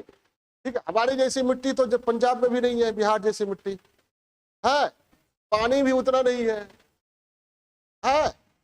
नहीं है, यहाँ तो सदावाहिनी नदियां है। तो लेकिन सबसे युवावादी, सबसे युवा कौन है? बिहार है। तो पॉजिटिवली सोचना पड़ेगा क्या कि मिट्टी है, सबसे उपजाऊ मिट्टी भारत में बिहार में पाई जाती है, जल संसाधन है और युवा आबादी है। तो ये तीन चीज तो है। सबसे बड़ा संसाधन क्या होता है? मानव संसाधन। पूत कपूत तो काधन संचय, पूत सपूत तो मानव संसाधन इतना विशाल है, युवा है, ठीक है। और अन्य प्रदेशों में बिहार की आबादी काम भी करती है, अच्छा काम करती है, अच्छा परफॉर्मेंस रहता है उनका, तो बिहार में क्यों नहीं? ठीक है।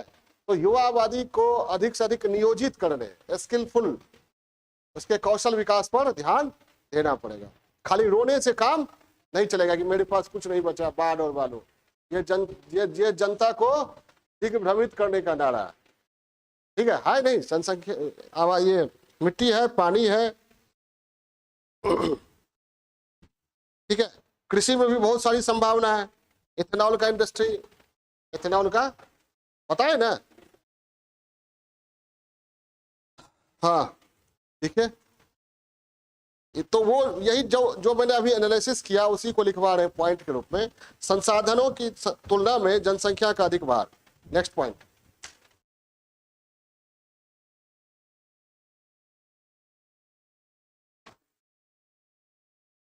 संसाधन की तुलना में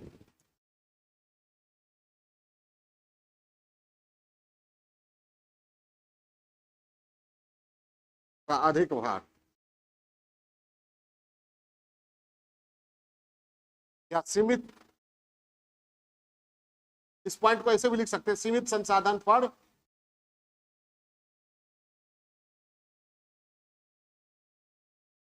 जनसंख्या का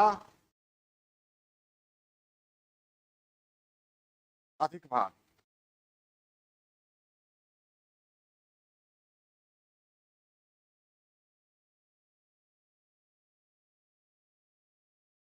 बिहार में संसाधन की कमी रही है,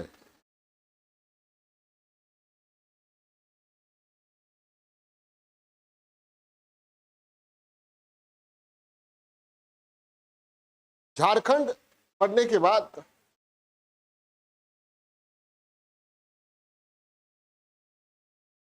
वन एवं खनिज संसाधन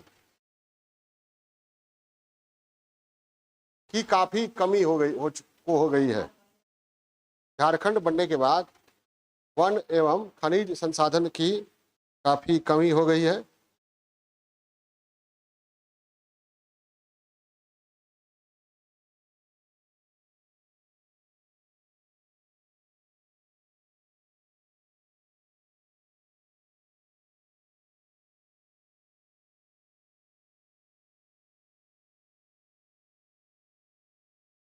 अब केवल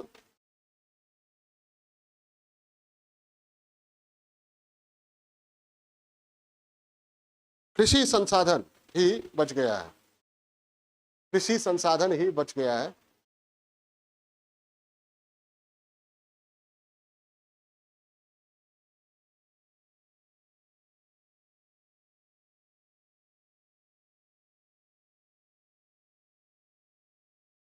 राज्य में विशाल उपजाऊ मैदानी भाग है,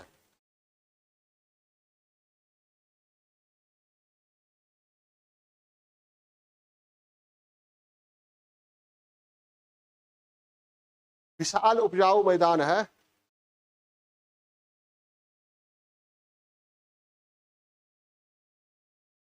लेकिन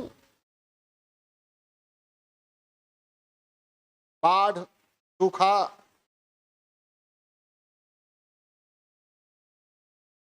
एवं संरचनात्मक समस्याओं के कारण कृषि की स्थिति अत्यंत ही पिछड़ी हुई है।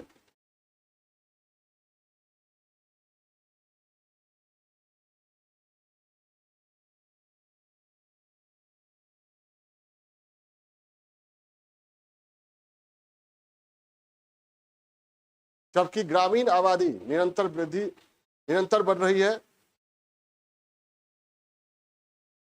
ग्रामीण आबादी निरंतर बढ़ रही है।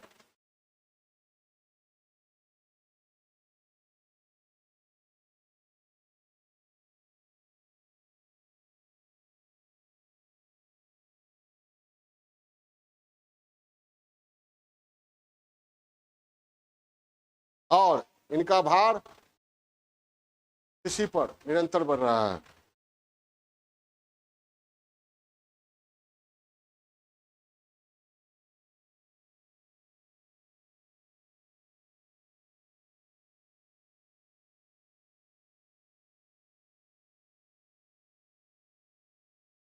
नेक्स्ट, खाद्यान्न उपलब्धता में कमी।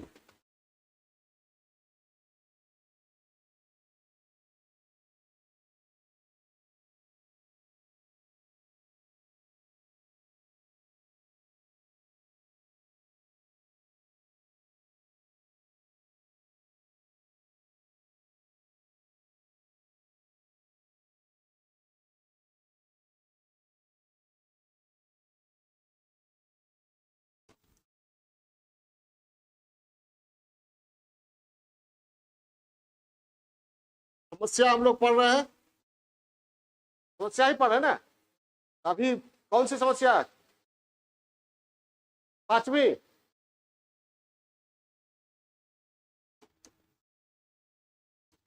खाद्यान्न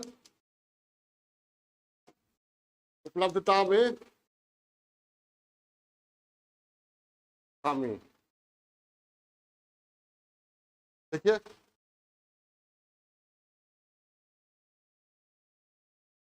पिछड़ी कृषि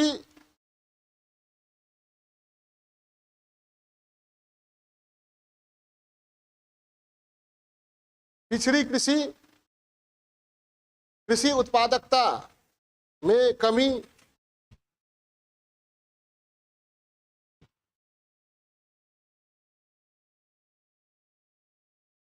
के कारण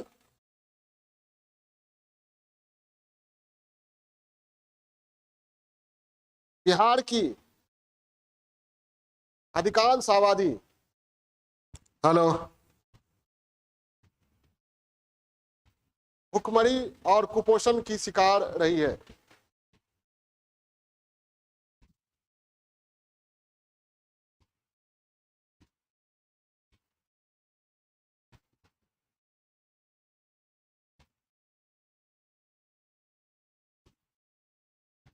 अधिकांश आबादी संतुलित आहार से वंचित है।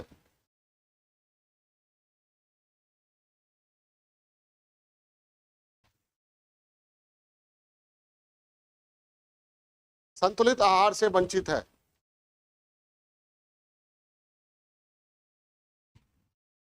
जनसंख्या वृद्धि की अपेक्षा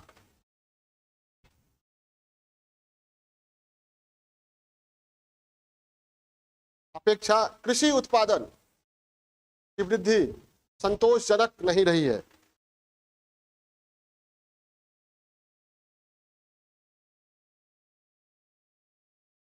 संतोषजनक नहीं रही है।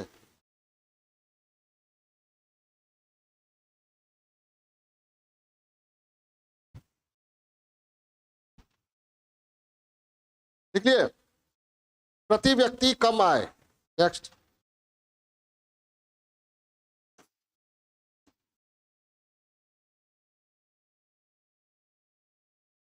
प्रति व्यक्ति आय का कम होना,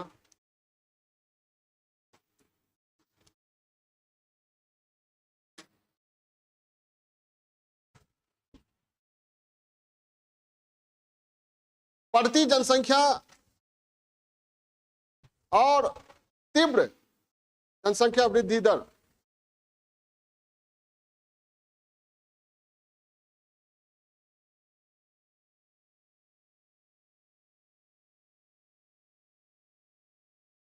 की तुलना में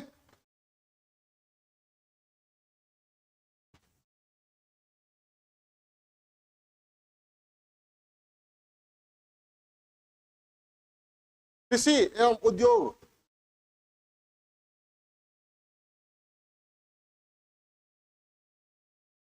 में वृद्धि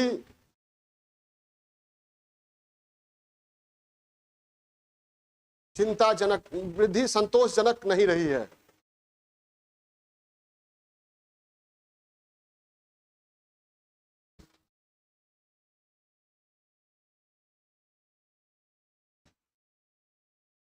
राजनीतिक इच्छा शक्ति का भी अभाव देखा जाता है।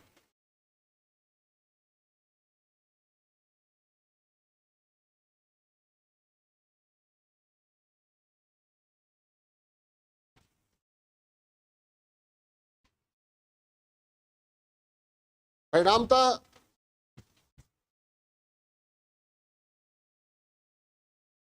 बिहार की प्रति व्यक्ति आय भारत में अन्य राज्यों की तुलना में सबसे कम है।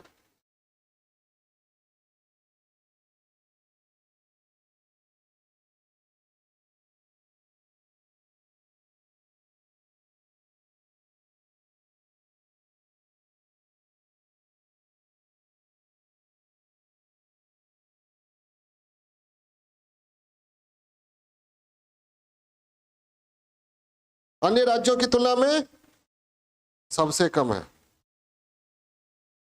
नेक्स्ट लिखिए, गरीबी एवं बेरोजगारी।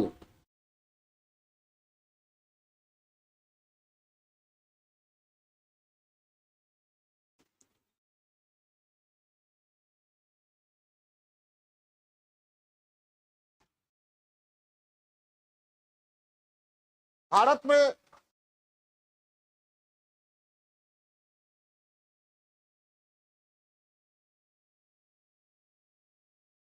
बेरोजगारी के दृष्टिकोण से बिहार किस स्थान पर है? सबसे ऊपर। बिहार शीर्ष स्थान पर है, यानी सबसे अधिक बेरोजगारी बिहार में ही पाई जाती है। बेरोजगारी के मामले में बिहार भारत में शीर्ष स्थान पर है, यानी भारत में सबसे अधिक बेरोजगारी बिहार में ही पाई जाती है।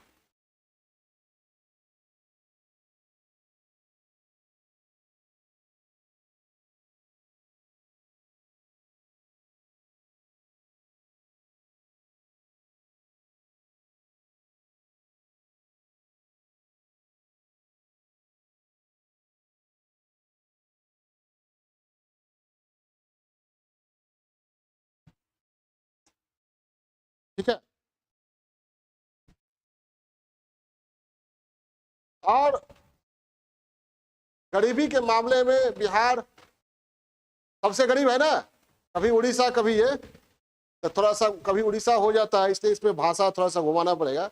आप लिख दीजिए, गरीबी के मामले में भी बिहार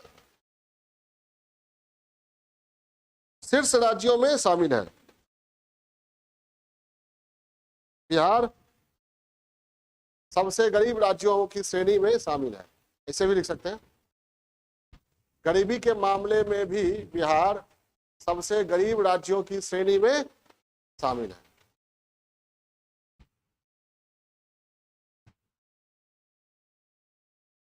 ठीक है, अब गरीब है, बेरोजगारी, गरीबी है, बेरोजगारी है, तो जीवन स्तर क्या होगा?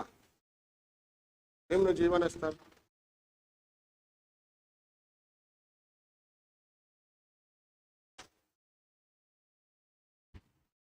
इसी में एक और लिख लीजिए, अलग पॉइंट क्या बनाएंगे? निम्न जीवन स्तर एवं कमजोर मानव संसाधन।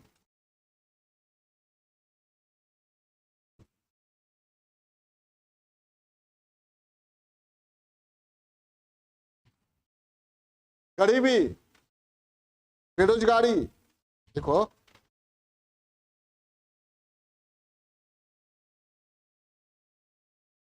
अशिक्षा,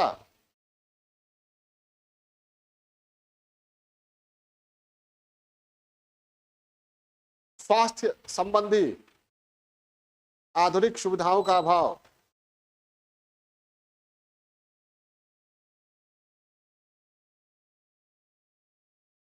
पिछड़ी कृषि, पिछड़े उद्योग,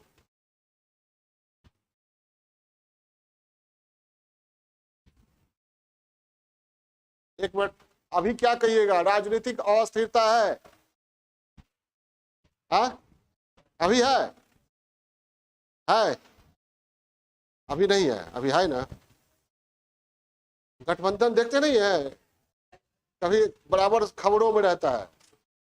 बिहार की समस्याएं खबरों में नहीं रहती है, बिहार के राजनीतिक दल खबरों में रहते हैं। कब कौन सा गठबंधन किस आकार किस तरफ मुड़ रहा है, गठबंधन कैसे टूट रहा है, कैसे आकार ले रहा है, ठीक है, यही खबरों में रहता है। तो पिछड़ी कृषि, पिछड़े उद्योग, भुखमरी, कुपोषण। केशव जी कहाँ जा रहे हैं? पिछड़ी कृषि, पिछड़े उद्योग, कमजोर राजनीतिक इच्छा शक्ति, राजनीतिक अस्थिरता,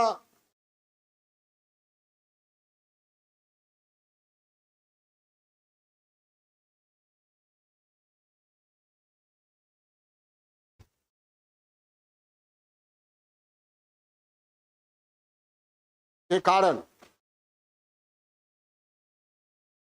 बिहार के लोगों का जीवन स्तर निम्न रहा है।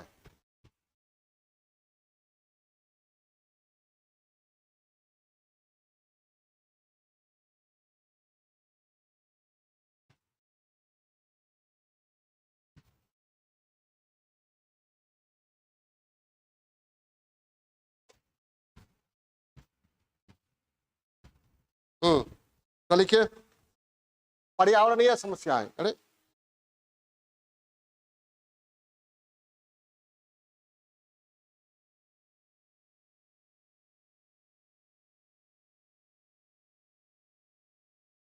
पर्यावरणीय समस्याएं,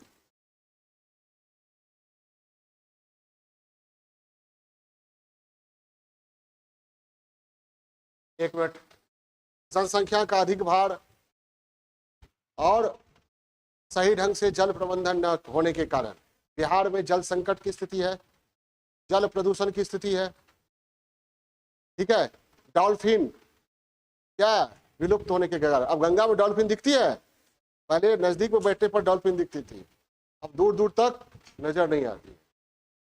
जबकि डॉल्फिन के मामले में बिहार धनी राज्य माना जाता है, डॉल्फिन की आबादी बिहार में बहुत अधिक हुआ करती थी, गांगे डॉल्फिन। तो जल प्रदूषण, जल संकट, देखिए बिहार में अधिक जनसंख्या के कारण जल संकट, जल प्रदूषण, वायु प्रदूषण,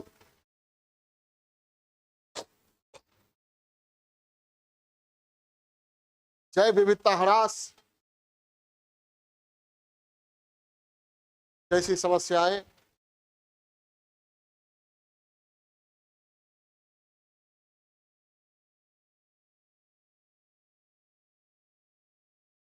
देखी जाती है। पढ़ाए थे हम कि बिहार में 37 जिले में क्या है, पीने योग्य पानी नहीं है, ठीक है। बिहार जल संसाधन में धनी राज्य है ना, जल संसाधन में धनी राज्य है, लेकिन समुचित जल प्रबंधन के अभाव में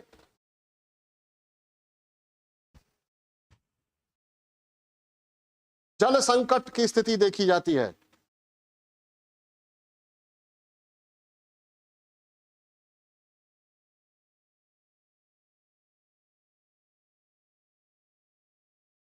जल प्रबंधन के अभाव में जल संकट की स्थिति देखी जाती है।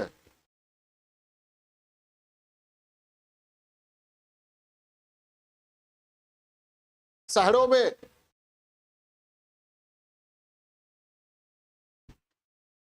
वायु में धूल कण, ग्रीन हाउस गैसेस,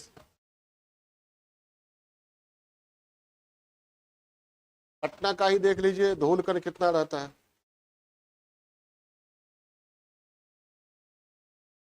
धूल कण, ग्रीन हाउस गैसेस खतरनाक स्तर तक पहुंच चुकी है।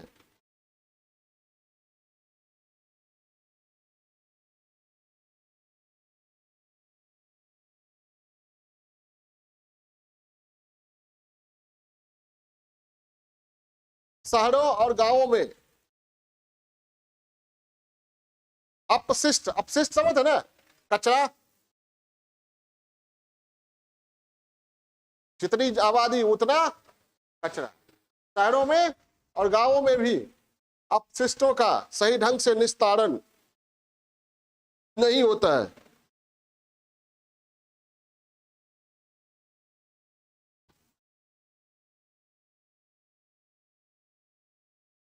और बिहार वास्तव में खुले में शौच से मुक्त हो गया है ना? वही समस्या है ना, ठीक है। बिहार में गांवों में जाइएगा, बिहार में पूरे भारत में ये समस्या है, गांवों से के बाहर ही खुला शौचालय होता है। खुला शौचालय समझते हैं ना? देखिए क्या लिखे, सही ढंग से निष्पादन, उत्पादन, निस्तारण, उत्पादन लिखे निष्पादन कैसे हो, निस्तार, डिस्पोजल, निस्तारण। बिहार अभी भी खुले में शौच से मुक्त नहीं हुआ है। Open defection free, ODF.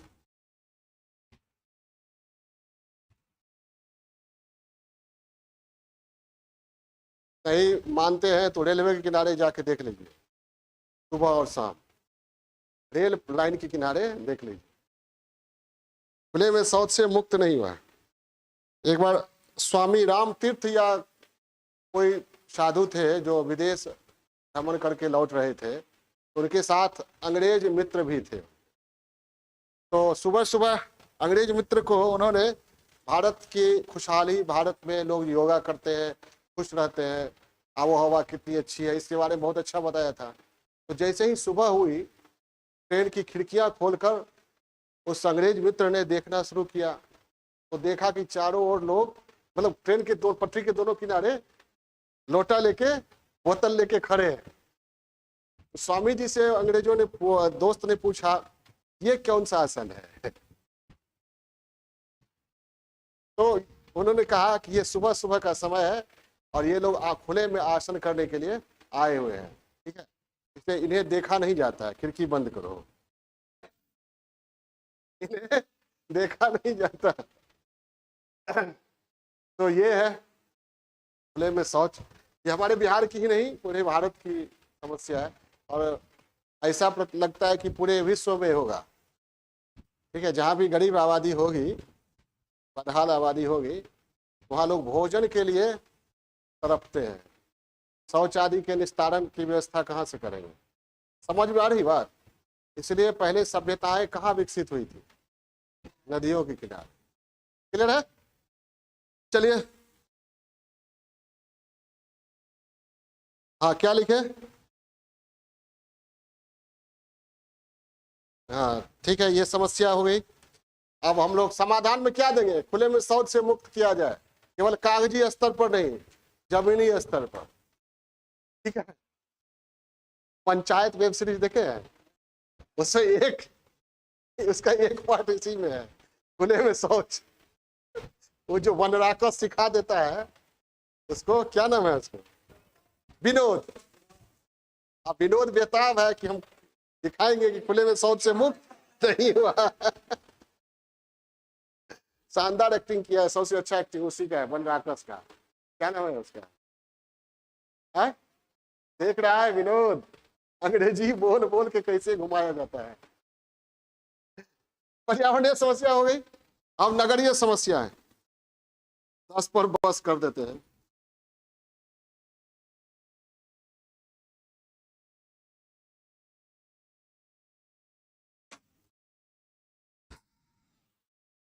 जनसंख्या विस्फोट के कारण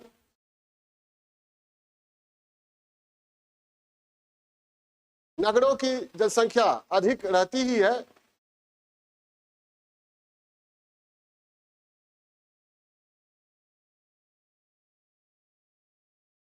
अधिक रहती ही है,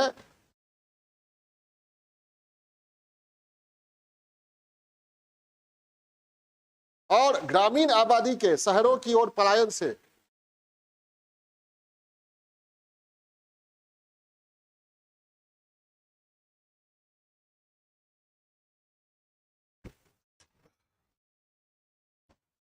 ग्रामीण आबादी के शहरों की ओर पलायन से नगरों की स्थिति और भी चिंताजनक हो जाती है।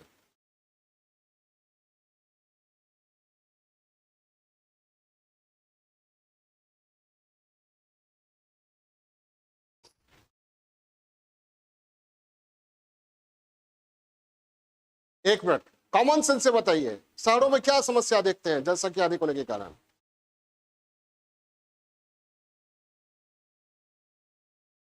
पर्यावरण प्रदूषण, जल प्रदूषण, वायु प्रदूषण, और क्या?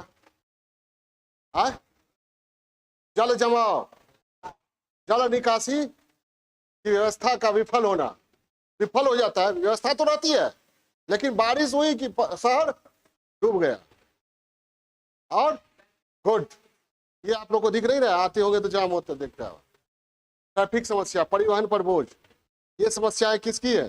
शहरों की। और जहां समस्या आबादी अधिक होगी तो मलिन बस्ती जरूर होगा। और कानून और व्यवस्था की समस्या, थानों पर बोझ अधिक होगा। इतनी सारी समस्याएं जुड़ जाती है। कहा? तो लिख लीजिए, लिख लीजिएगा, छोड़ दे, लिखिए। क्या लिखे थे शुरू में? क्या? हाँ, चिंताजनक हो जाती है। परिणामतः कई तरह की समस्याएं नजर आती हैं, जैसे वायु प्रदूषण, जल प्रदूषण,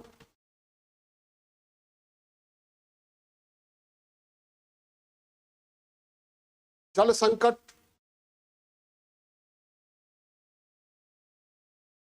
जल जमाव, आइए, जल निकासी की व्यवस्था का विफल होना,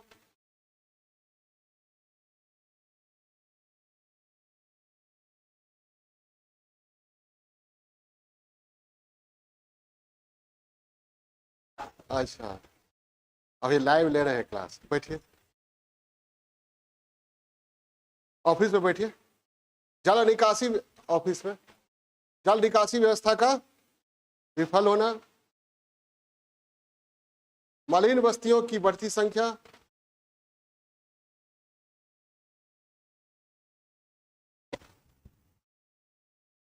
कानून और व्यवस्था की समस्या, पुलिस और प्रशासन पर बढ़ता बोझ, ट्रैफिक की समस्या,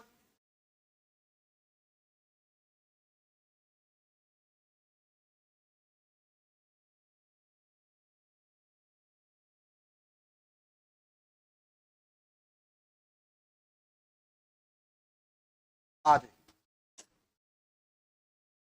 और एक समस्या लास्ट में लिख लीजिए, बिहार में लोग नाम से संतुष्ट नहीं होते जब तक नाम में टाइटल नहीं हो। ये बिहार के लोगों की मानसिक समस्या है। ठीक है, एक महारानी वेब सीरीज आया था, जानते हैं?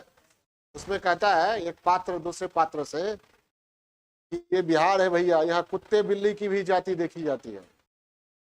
मोदी जी आए थे तो उन्होंने कह दिया यहाँ के लोगों के डीएनए में जाति है। तो मैंने पढ़ाया भी, जाति है कि जाति नहीं है। तो एक समस्या जातिवाद है, लोगों को उठना पड़ेगा इससे। बिहार के लोगों को अगर बिहार का विकास होना है तो जातिवाद से जिस दिन बिहार मुक्त हो गया, बिहार तेजी से आगे बढ़ेगा। बिहार के पिछड़ेपन का अगर कारण मुझसे पूछा जाए तो एक सबसे बड़ा कारण जातिवाद है। ये हट जाए, सारी समस्याएं धीरे धीरे खत्म हो जाएंगी। सबसे बड़ी समस्या जातिवाद। जातिवाद लिख लिए। जातियों में बटी आबादी,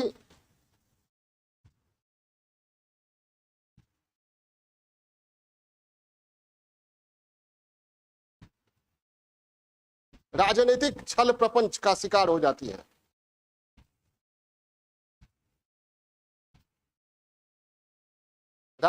राजनीतिक छल प्रपंच का शिकार हो जाती हैं, विकास के मुद्दे गौण पड़ जाते हैं।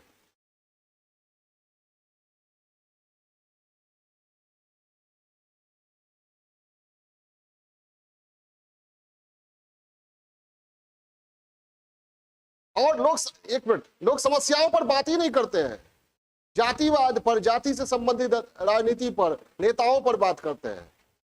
ठीक है, इसलिए हम अभी ये लाइन लिखा रहे हैं क्या, कि समस्याओं के प्रति गंभीरता न केवल सरकार में नहीं है, समस्याओं के प्रति गंभीरता सरकार में भी नहीं है, समाज में भी नहीं है, और प्रशासन में भी नहीं है। सरकार भी बटी हुई है जातियों में, कहने की जरूरत नहीं है, प्रशासन भी जातियों में बटा रहता है, और समाज तो बटा हुआ है, क्या विकास होगा। ठीक है, चलिए, और समाज, शासन, प्रशासन में समस्याओं के प्रति गंभीरता का अभाव देखा जाता है।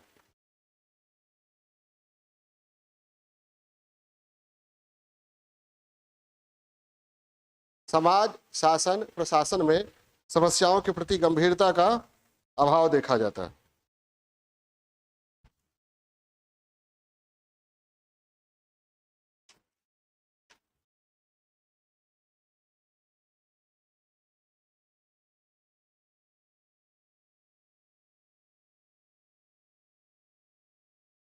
ठीक है, तो ये भी एक समस्या है। तो अभी तक आप लोगों ने क्या देखा? हाँ, बिहार जनसंख्या समस्या देखा आपने। बिहार की आबादी 10,40,99,452, 10 की वृद्धि दर 25.4%। आबादी के मामले में बिहार भारत में तीसरे स्थान पर है, जबकि क्षेत्रफल के मामले में 13वें स्थान पर। यानी स्थिति क्या है? विस्फोटक है। ठीक है, और कई तरह की समस्याएं है। तीव्र वृद्धि दर, भूमि पर जनसंख्या का अत्यधिक दबाव। ठीक है, प्रति व्यक्ति सकल कृषि भूमि में कमी, संसाधनों की तुलना में जनसंख्या पर अधिक भार, खाद्यान्न उपलब्धता में कमी, प्रति व्यक्ति आय का कम होना, गरीबी, बेरोजगारी, निम्न जीवन स्तर, पर्यावरणीय समस्याएं, नगरीय समस्याएं, जातिवाद। ये बिहार की जनसंख्या से जुड़ी समस्याएं हैं। ठीक है, और भी छोटी मोटी समस्याएं हो सकती है, लेकिन ये मुख्य समस्याएं हैं। अब हम पढ़ेंगे कि इन समस्याओं को दूर करते हुए यहाँ की जनसंख्या को उपयोगी कैसे बनाया जाए। क्या? बिहार की जनसंख्या को उपयोगी जनसंख्या, ऐसी जनसंख्या जिसका बिहार के राज्य के विकास, बिहार राज्य के विकास में महत्वपूर्ण योगदान हो, किस तरह बनाया जाए यहाँ की आबादी को। हो जाए बात, किस तरह बनाया जाए? ये इसमें बहुत सारे पॉइंट्स वो आएंगे जो मैंने पढ़ाया था कि बिहार के पिछड़ेपन को दूर कैसे किया जाए। बहुत सारा पॉइंट्स वहां से भी आएगा जहां मैंने पढ़ाया बिहार में कृषि के पिछड़ेपन को दूर करने के लिए क्या उपाय किए जाएंगे, बिहार में औद्योगिक विकास या औद्योगिक पिछड़ेपन को दूर करने के लिए, बिहार में औद्योगिक पिछड़ेपन को दूर करने के लिए क्या किया जाना चाहिए। तो ये जो पढ़ाया है मैंने, ये सारा टॉपिक कृषि के पिछड़ेपन को दूर करने के उपाय, उद्योगों के पिछड़ेपन के दूर करने के उपाय, और ओवरऑल बिहार के पिछड़ेपन को दूर करने के उपाय, ये 3 टॉपिक पढ़ा है ना। इसमें जो जो पॉइंट्स है, सारा पॉइंट्स यहाँ आ सकता है। ठीक है, लेकिन हम फिर भी पढ़ाएंगे, जो जरूरी है वो पढ़ाएंगे। 10-15 टॉपिक ये पॉइंट्स यहाँ पर देंगे कि बिहार की जनसंख्या को उपयोगी कैसे बनाया जाए, जनसंख्या समस्या को दूर कैसे किया जाए। अब यह गौर से देखिए आप, जनसंख्या समस्या में गरीबी है, बेरोजगारी है, तो कैसे दूर किया जाए। आप लोग पढ़ चुके हैं ना, गरीबी चैप्टर पढ़े है ना, बेरोजगारी चैप्टर पढ़े है ना, पूरा पढ़ा है उसमें।